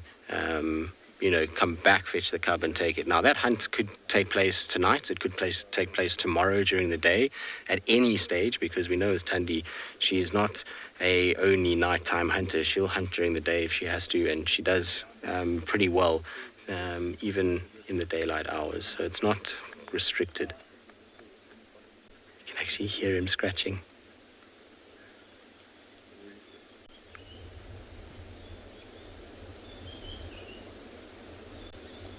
Isn't this cool? A throne for a little prince in many respects, these rocks. It's so interesting though, since Thandi's left, every time we move back, he follows us and then stops and watches us. If we move forward, he comes. If we move back, he comes. And it's like he's just kind of interested in what we're up to because Mom's left and he's just full of beans and is bored. That's what it kind of feels like this afternoon. Sit there. There's a good place just to lie down. Right there. Turn. And then face us and then lie down with your paws over the edge. Come on. And that is exactly what I was hoping he would be doing. Isn't that cool? I was hoping he was going to lie like that. To be fair, the rock structure is helping predict that he was going to lie in that direction because of the slant and the slope. Generally, what they like to do is not lie with their back on the slope, because otherwise, if they kind of turn, they can fall down. So they generally like to kind of lie with their feet down slope and their backs up slope. So it was not too difficult to predict that this is where they were going to be. Doesn't he look spectacular up there? You see the size of his head already. Do you see the neck area? How it's growing? Getting absolutely huge. His shoulders, everything is developing just like a male leopard would. His ears are less fluffy than they used to be. They used to be a lot fluffier than that. They're changing slightly. It kind of seems as though his cub fur is thinning out. Even his body itself is not quite as white as it was. He had a very thick sort of whitish fur in between everything. Yes, elephant, we understand. You've been harassed all afternoon. We get it. Oh, Ellie has not been enjoying it at all. The whole afternoon we've had shouting Ellies all around us. Not that it's perturbed Thandi's cub or Thandi, to be honest. Both of them haven't worried about it at all.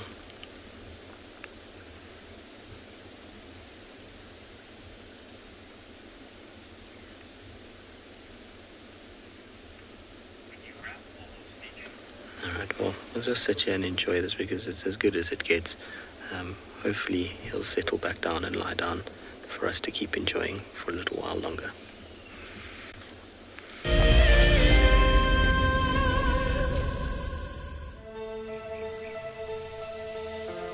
How insane is that animal? This is out of this world. Fantastic. Good, Mama. Wow, what a way to start off.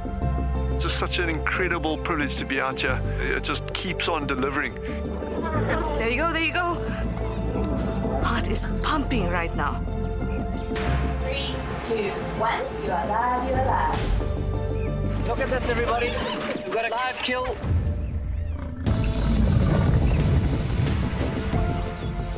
The croc's holding the tail. It's holding tight. Lucky wildebeest. has nowhere to go. This is a disaster in the making.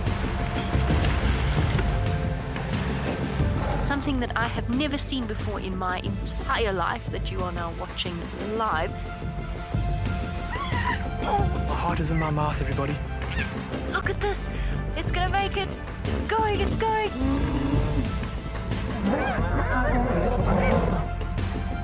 This is just too magical. Hi, little guys. That's great, isn't it? Look at that. Scuba Steve has got a friend. You've got a friend in me. It couldn't be a better morning. This is just too special. Oh my goodness, we've got a turtle. How epic is the fact that we're coming to you live from the Chobe River? It's the most incredible feeling to be here. This is live, and we're in Rwanda. This is a very, very different adventure, charged with emotion. I did not think I would ever face my fears like this.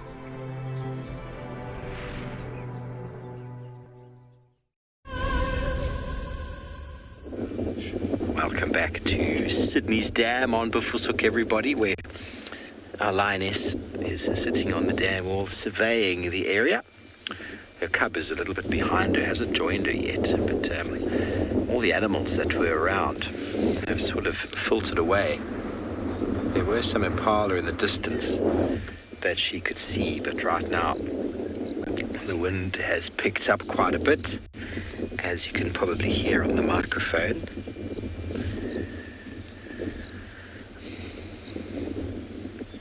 Good for her, though. The wind will make hunting a little bit easier.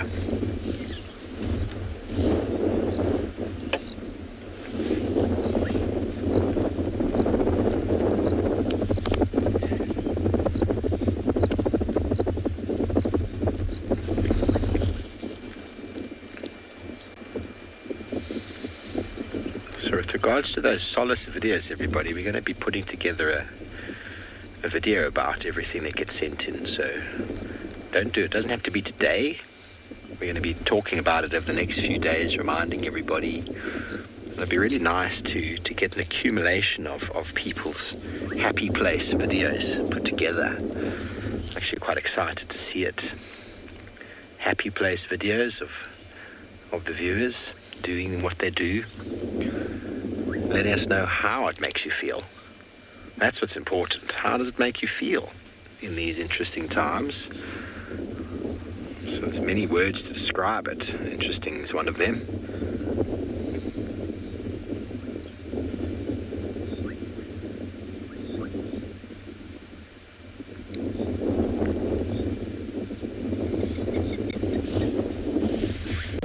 We have been super blessed to be able to find solace in nature. And the simple purity of nature is infectious. So while we sit with this lioness, we send you over to Tswalu, where it's probably a little bit brighter, where they've also got some lions of their own.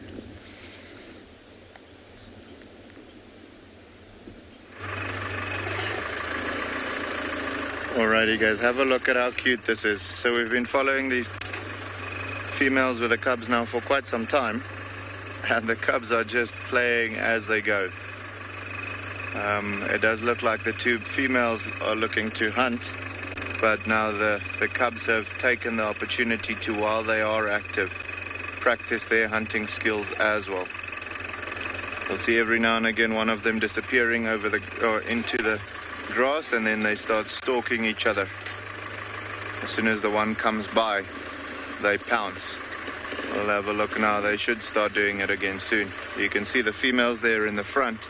They constantly, while they walk, they scan this side and they scan that side to see if there's not any antelope around. You can see how long the grass is at the moment. I mean, those lions, well, they disappear completely. So you can imagine how easy it will be for them to stalk at the moment if they do start stalking. As long as they've got the wind in their favor, there's going to be a bit of playing now by the looks of it. Missing one of the cubs.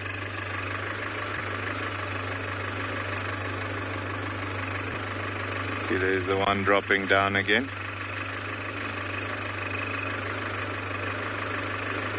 Let's just see, maybe we get lucky and we see them playing on the road. There we go. Oh man, they're cute.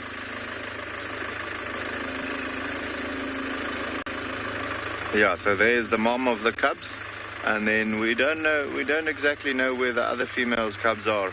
Like I said, she's a little young. Oh, the cubs are a little younger, so she still tends to hide them sometimes, you know, in the rocky areas or just underneath a thick bush or so. And then if they do make a kill, she'll go and collect them again.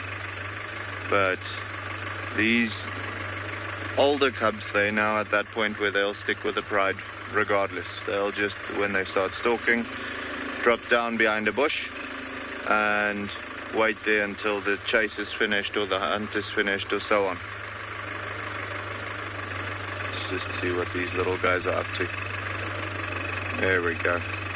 We're very happy that they got active quite a bit sooner than what they normally do. You know, today was a warm day, so with that being the case, they could have gone active only a little later, typically speaking. Yeah, the sun is dipping behind the clouds now, which is cooling it down significantly. You can actually feel the temperature dropping. But now there you can see both females and, well, two of the cubs. The one cub is just off the road on the left-hand side, making a bit of a roadblock for us. See this one playing with a bush now.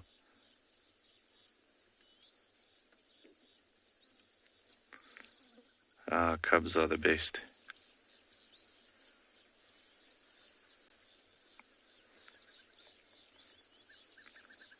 As you can imagine, all the playing and, you know, doing things tire them out quite quickly, so they're going to want to start relaxing a little bit soon.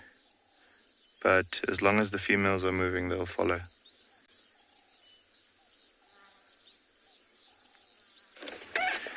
Let's continue going behind them.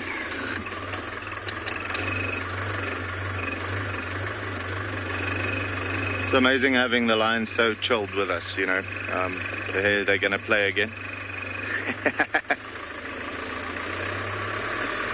And this is crucially important, especially at this stage of their life, you know, when they're still finding their feet and so on, for them to practice, you know, stalking and pouncing and doing all of those things. Very, very important for them to hone all of those skills for one day when they need to do the, you know, actual hunting. Yeah, guys, we're going to stick with them for a little bit, see if these females find something to maybe potentially stalk. For the meantime, we're going to send you over to Tristan, okay?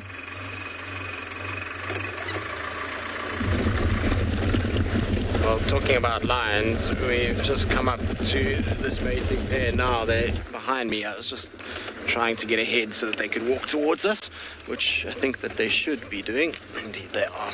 And this is the perfect little place to pull off because there's a little side road here, so we don't even have to disturb them, which will be nice. You can see Mohawk is following very quickly behind this lioness. Is not letting her out of his sight, which is very typical for mating lions. It's part of why I'm sure Tundi moved the cub further north.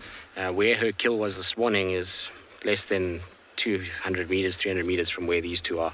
And she would have heard this mating. She will have been able to differentiate the noise from leopard and knows that the cub must be safe, so kind of shifted the cub up and away from this area. Are you just going to mate right here?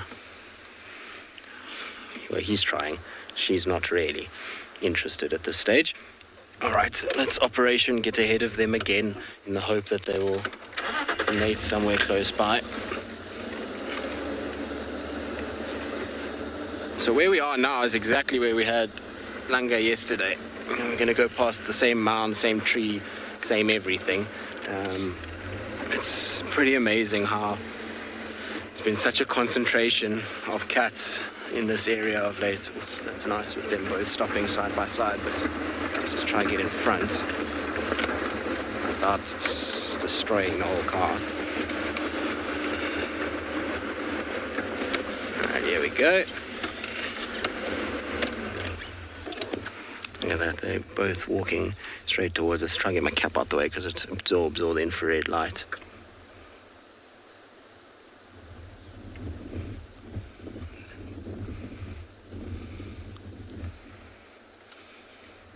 Doesn't look as receptive today as she was yesterday. Just listen to them as they come past.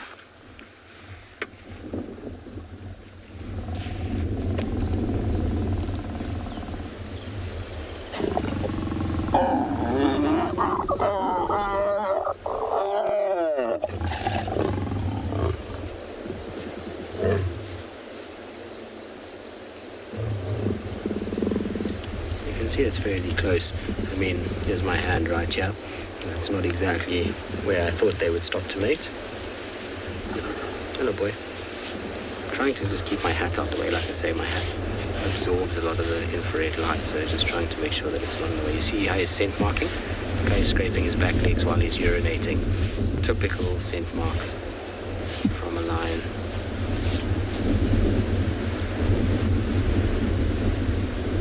Hello, boy. Haven't you changed? It's never used to be like this in the past. It always used to be fairly kind of nervous of cars and things like that. He was always one that stood a little bit further away, but dominance and time around vehicles eventually leads to a much happier, more relaxed cat. No, you guys can't lie here. Like I say, to give you an idea of just how close that is, I mean, you can't even see him where I am. That's ridiculous. You too? You can't be here. This is too... I don't know. Maybe I'll just wait it out and they'll move. I'll just try and duck out the way. It's not a great view with the steering wheel, I'm afraid.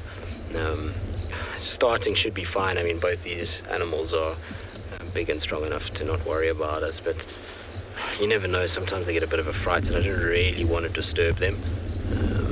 I suspect that if I did start, he might kind of... Although, maybe not. Either way, it's closer than I was hoping that they were going to stop. Weird how sometimes that happens, though.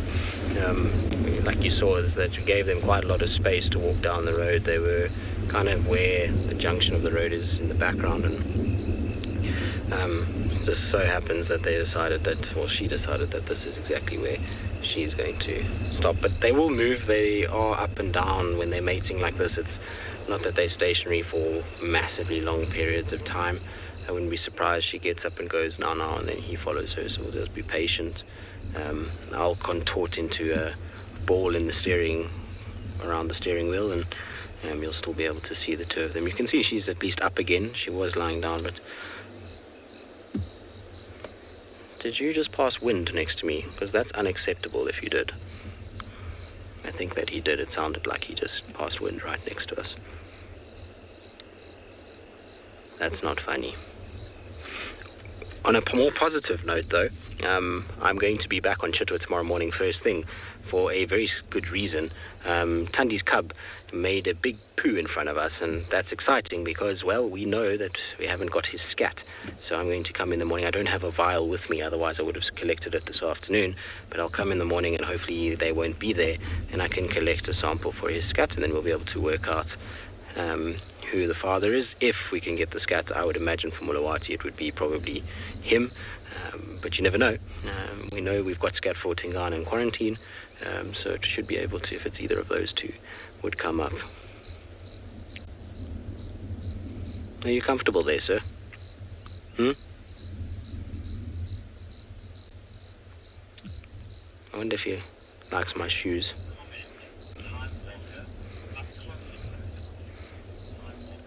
Time walker? Yes, quite. Unfortunately, up close and personal.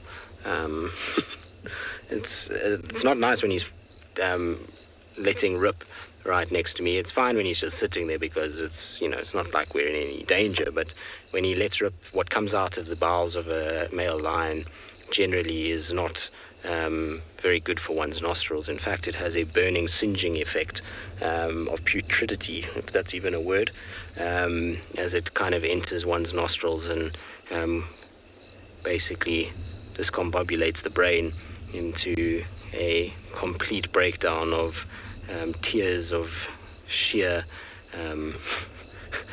despair as that waft drifts into one's lungs. So it's not so much about him being close, it's more about the fact that it's highly unpleasant to be smelling him right now than anything else. Okay, we're going to switch out. Hopefully these guys will move, and we might try and move ourselves and just reposition in the meantime. Let's send you across to Tswalu.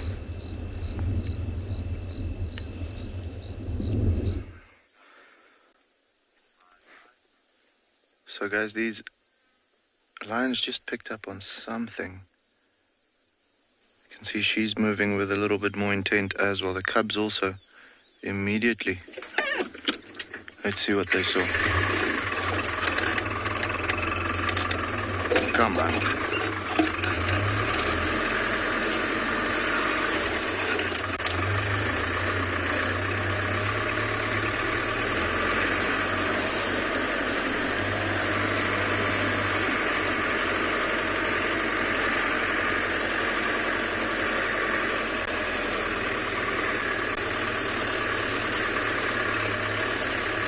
So yeah, guys, I'm not sure what they're seeing or what they picked up on, but with them actively hunting,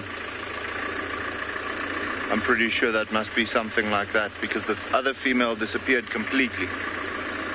So it could be that she may have made a kill, or they're picking up on her that's making a, setting a trap or something like that.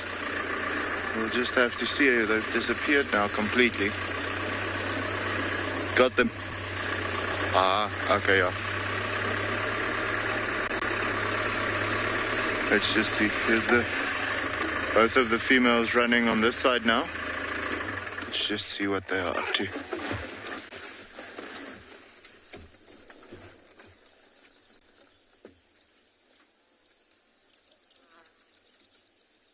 I wonder if it's not something. There's a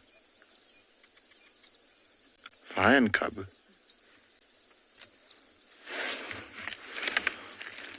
Wow, why is he over there?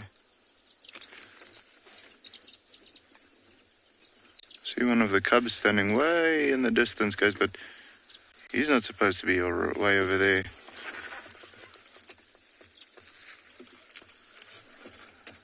These animals seem to be scattered all over the show now.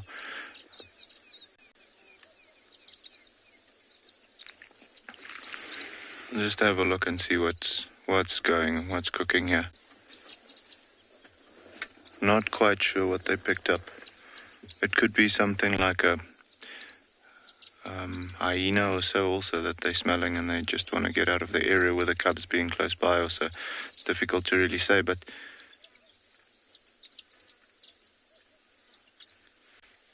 yeah, this grass is so long, it's difficult to see whether it was like a warthog or whether it was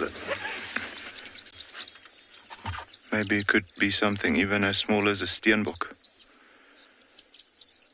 You can see they're definitely looking around.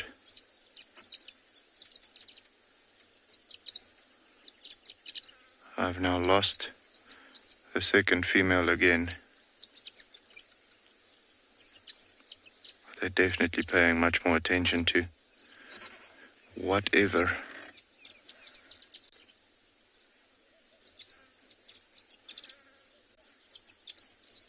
So I'm not quite sure.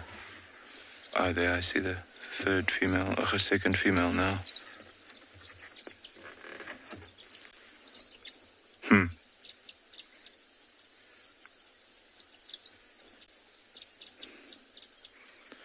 Seem to have relaxed a little bit though. Let's continue following them, see if there's something that jumps out.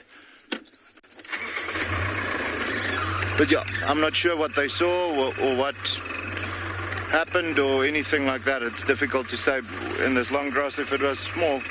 So yeah, we're going to have a look quickly, guys, and see if there is something. If there is something, we'll come straight back here. But for the meantime, we're going to send you over to Steve, okay?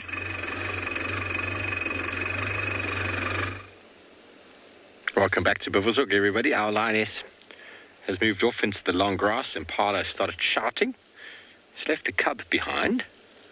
We're completely dark in the infrared, no lights. The Impala, the direction the cub was looking in, the Impala was shouting from there. And now Mum moved off. See how she's going to follow Mum? With her smell. I'm not saying that Mum smells, everybody, but lions are able to track each other with their noses. I'd love to be able to do that. Where's Theo gone? Track you down there, Theo. So we might be able to follow for a few moments.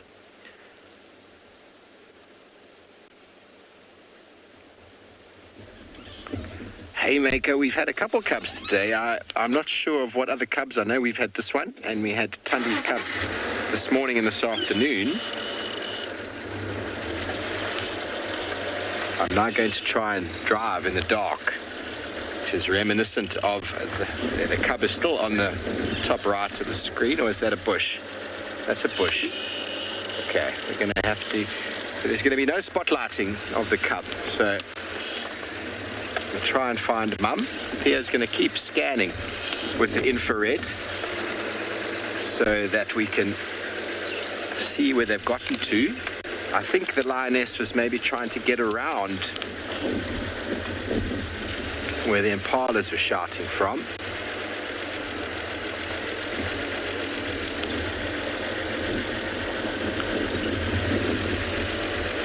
We don't want to influence them in any way. So we're just going to give this a few moments, and if we're not lucky, we're going to move off.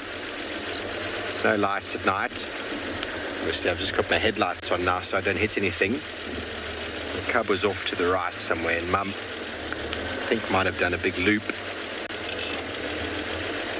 We're just going to try a little loop over here.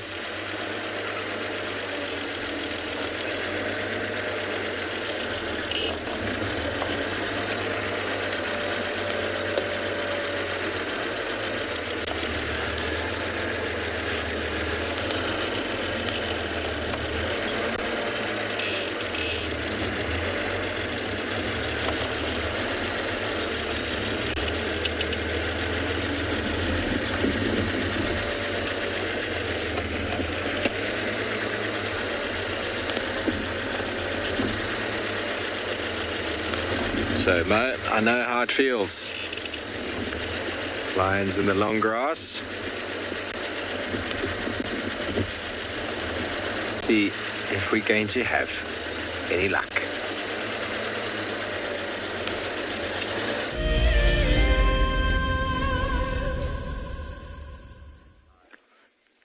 So yeah, guys, I don't know what the excitement was about, but the only thing that we can think of is there must have been a steenbok or a warthog that ran through here, and it got the attention of the two females. The one female is still behind me, lying in the grass. She's gone into a more relaxed mode, but this female with the cubs is definitely still scanning and checking what's going on. Quite strange though that we didn't see any movement. However, I mean, in this long grass, you won't necessarily see the animal running. You'll see the grass moving, maybe, if it was a small animal like that. But definitely showing some interest, which is always nice to see. I'm very sure they're going to look to hunt this evening. So it would be quite exciting to be able to spend like the night with them with the infrared light or infrared camera to not, disturb the sighting at all or anything like that, and be able to see what they get up to. It's always nice to be in the sighting but not having an effect on it. And yeah, still definitely scanning around. I don't think the cubs really know what they are supposed to expect at the moment. Luckily, they're rather preoccupied with either playing with themselves or with one another or so. So So we'll have to see how it pans out. But I'm not seeing any movement from any other animals at the moment. So yeah.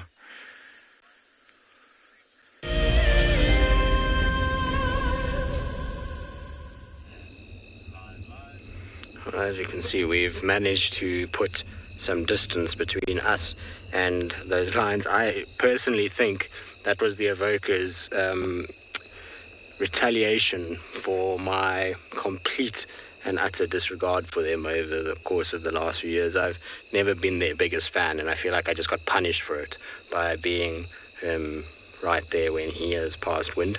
Luckily, we managed to kind of pull back, and now I don't have to worry. The breeze is now blowing away from me and onto them, so it's all good. But both of them are heads up. They're both fairly aware. Nothing really much has been happening since you guys last were here. He just kind of popped his head up and has been staring off to the west. I don't know if he's hearing something. I heard through much crackling and static on the radio that it sounds like there's another mating pair somewhere. So it sounds like Blondie's managed to find himself a lioness, and I wonder if it's maybe another one of the Torchwoods or maybe another lion pride or female from another pride. I don't know. I couldn't hear enough. I just heard somebody say another one, and they were with this pair. So maybe it's them or maybe it's another leopard. I don't know. I'll try and find out later. I'll message some of the guys and see what they were talking about. But we've been spoiled. A little Chitwa has been delivering in spades the last 2 days. I mean, yesterday was a phenomenal afternoon on Chitwa. This morning, Steve had an absolute rip-roaring drive. 4 leopards and a mating pair of lions in the space of 800 meters is not exactly doing too shabby. And this afternoon, we've had elephants, 2 leopards, mating lions. We even had our owl, not the wood owl, but the spotted eagle owl. So that was nice. It's been a lot happening, and I'm surprised because normally Chitwa Dam area is quite quiet at this time of the year because there's so much water around and it doesn't pull the animals in the same way. It still has a lot going on because of the openness of the airstrip and the clearing, and there's still things that do come through, but it's not as productive as in the winter months. But for some reason, all the animals are kind of congregating around this open clearing in the dam. Maybe it's just the drainage lines that run off it offer safe haven for the cubs, which is what we've been seeing from the leopards, and the airstrip itself is kind of just central to Chitwa and sort of halfway between where the evokers normally hang out and where the Torchwood lioness was seen by Steve before they started mating. That could be just why and random coincidence, but lots of ellies around, which is also nice. So certainly is a productive property at the moment, and I'm not complaining. It's been so nice to see Sabui and the cubs and Tanya and cub. Now we just need Kuchava and her little one. I had such a great bonding session with him in the beginning of December that I really would like to see him again this month. So we'll see. Hopefully we can find him in the coming days too, because it'll be good to catch up with her and him as well. All right, but it is that time of the day, unfortunately, where we are going to say goodnight to all of you. Hopefully, wherever you may be, you're going to have a wonderful evening, day, whatever time it is. I wish that you kind of have all the good things that happened today. It's been wonderful to have you all along for the ride in what has been an absolute thumping show across all of the locations. So from all of us, it's been an absolute pleasure. We'll see you all tomorrow morning on the Sunrise Safari.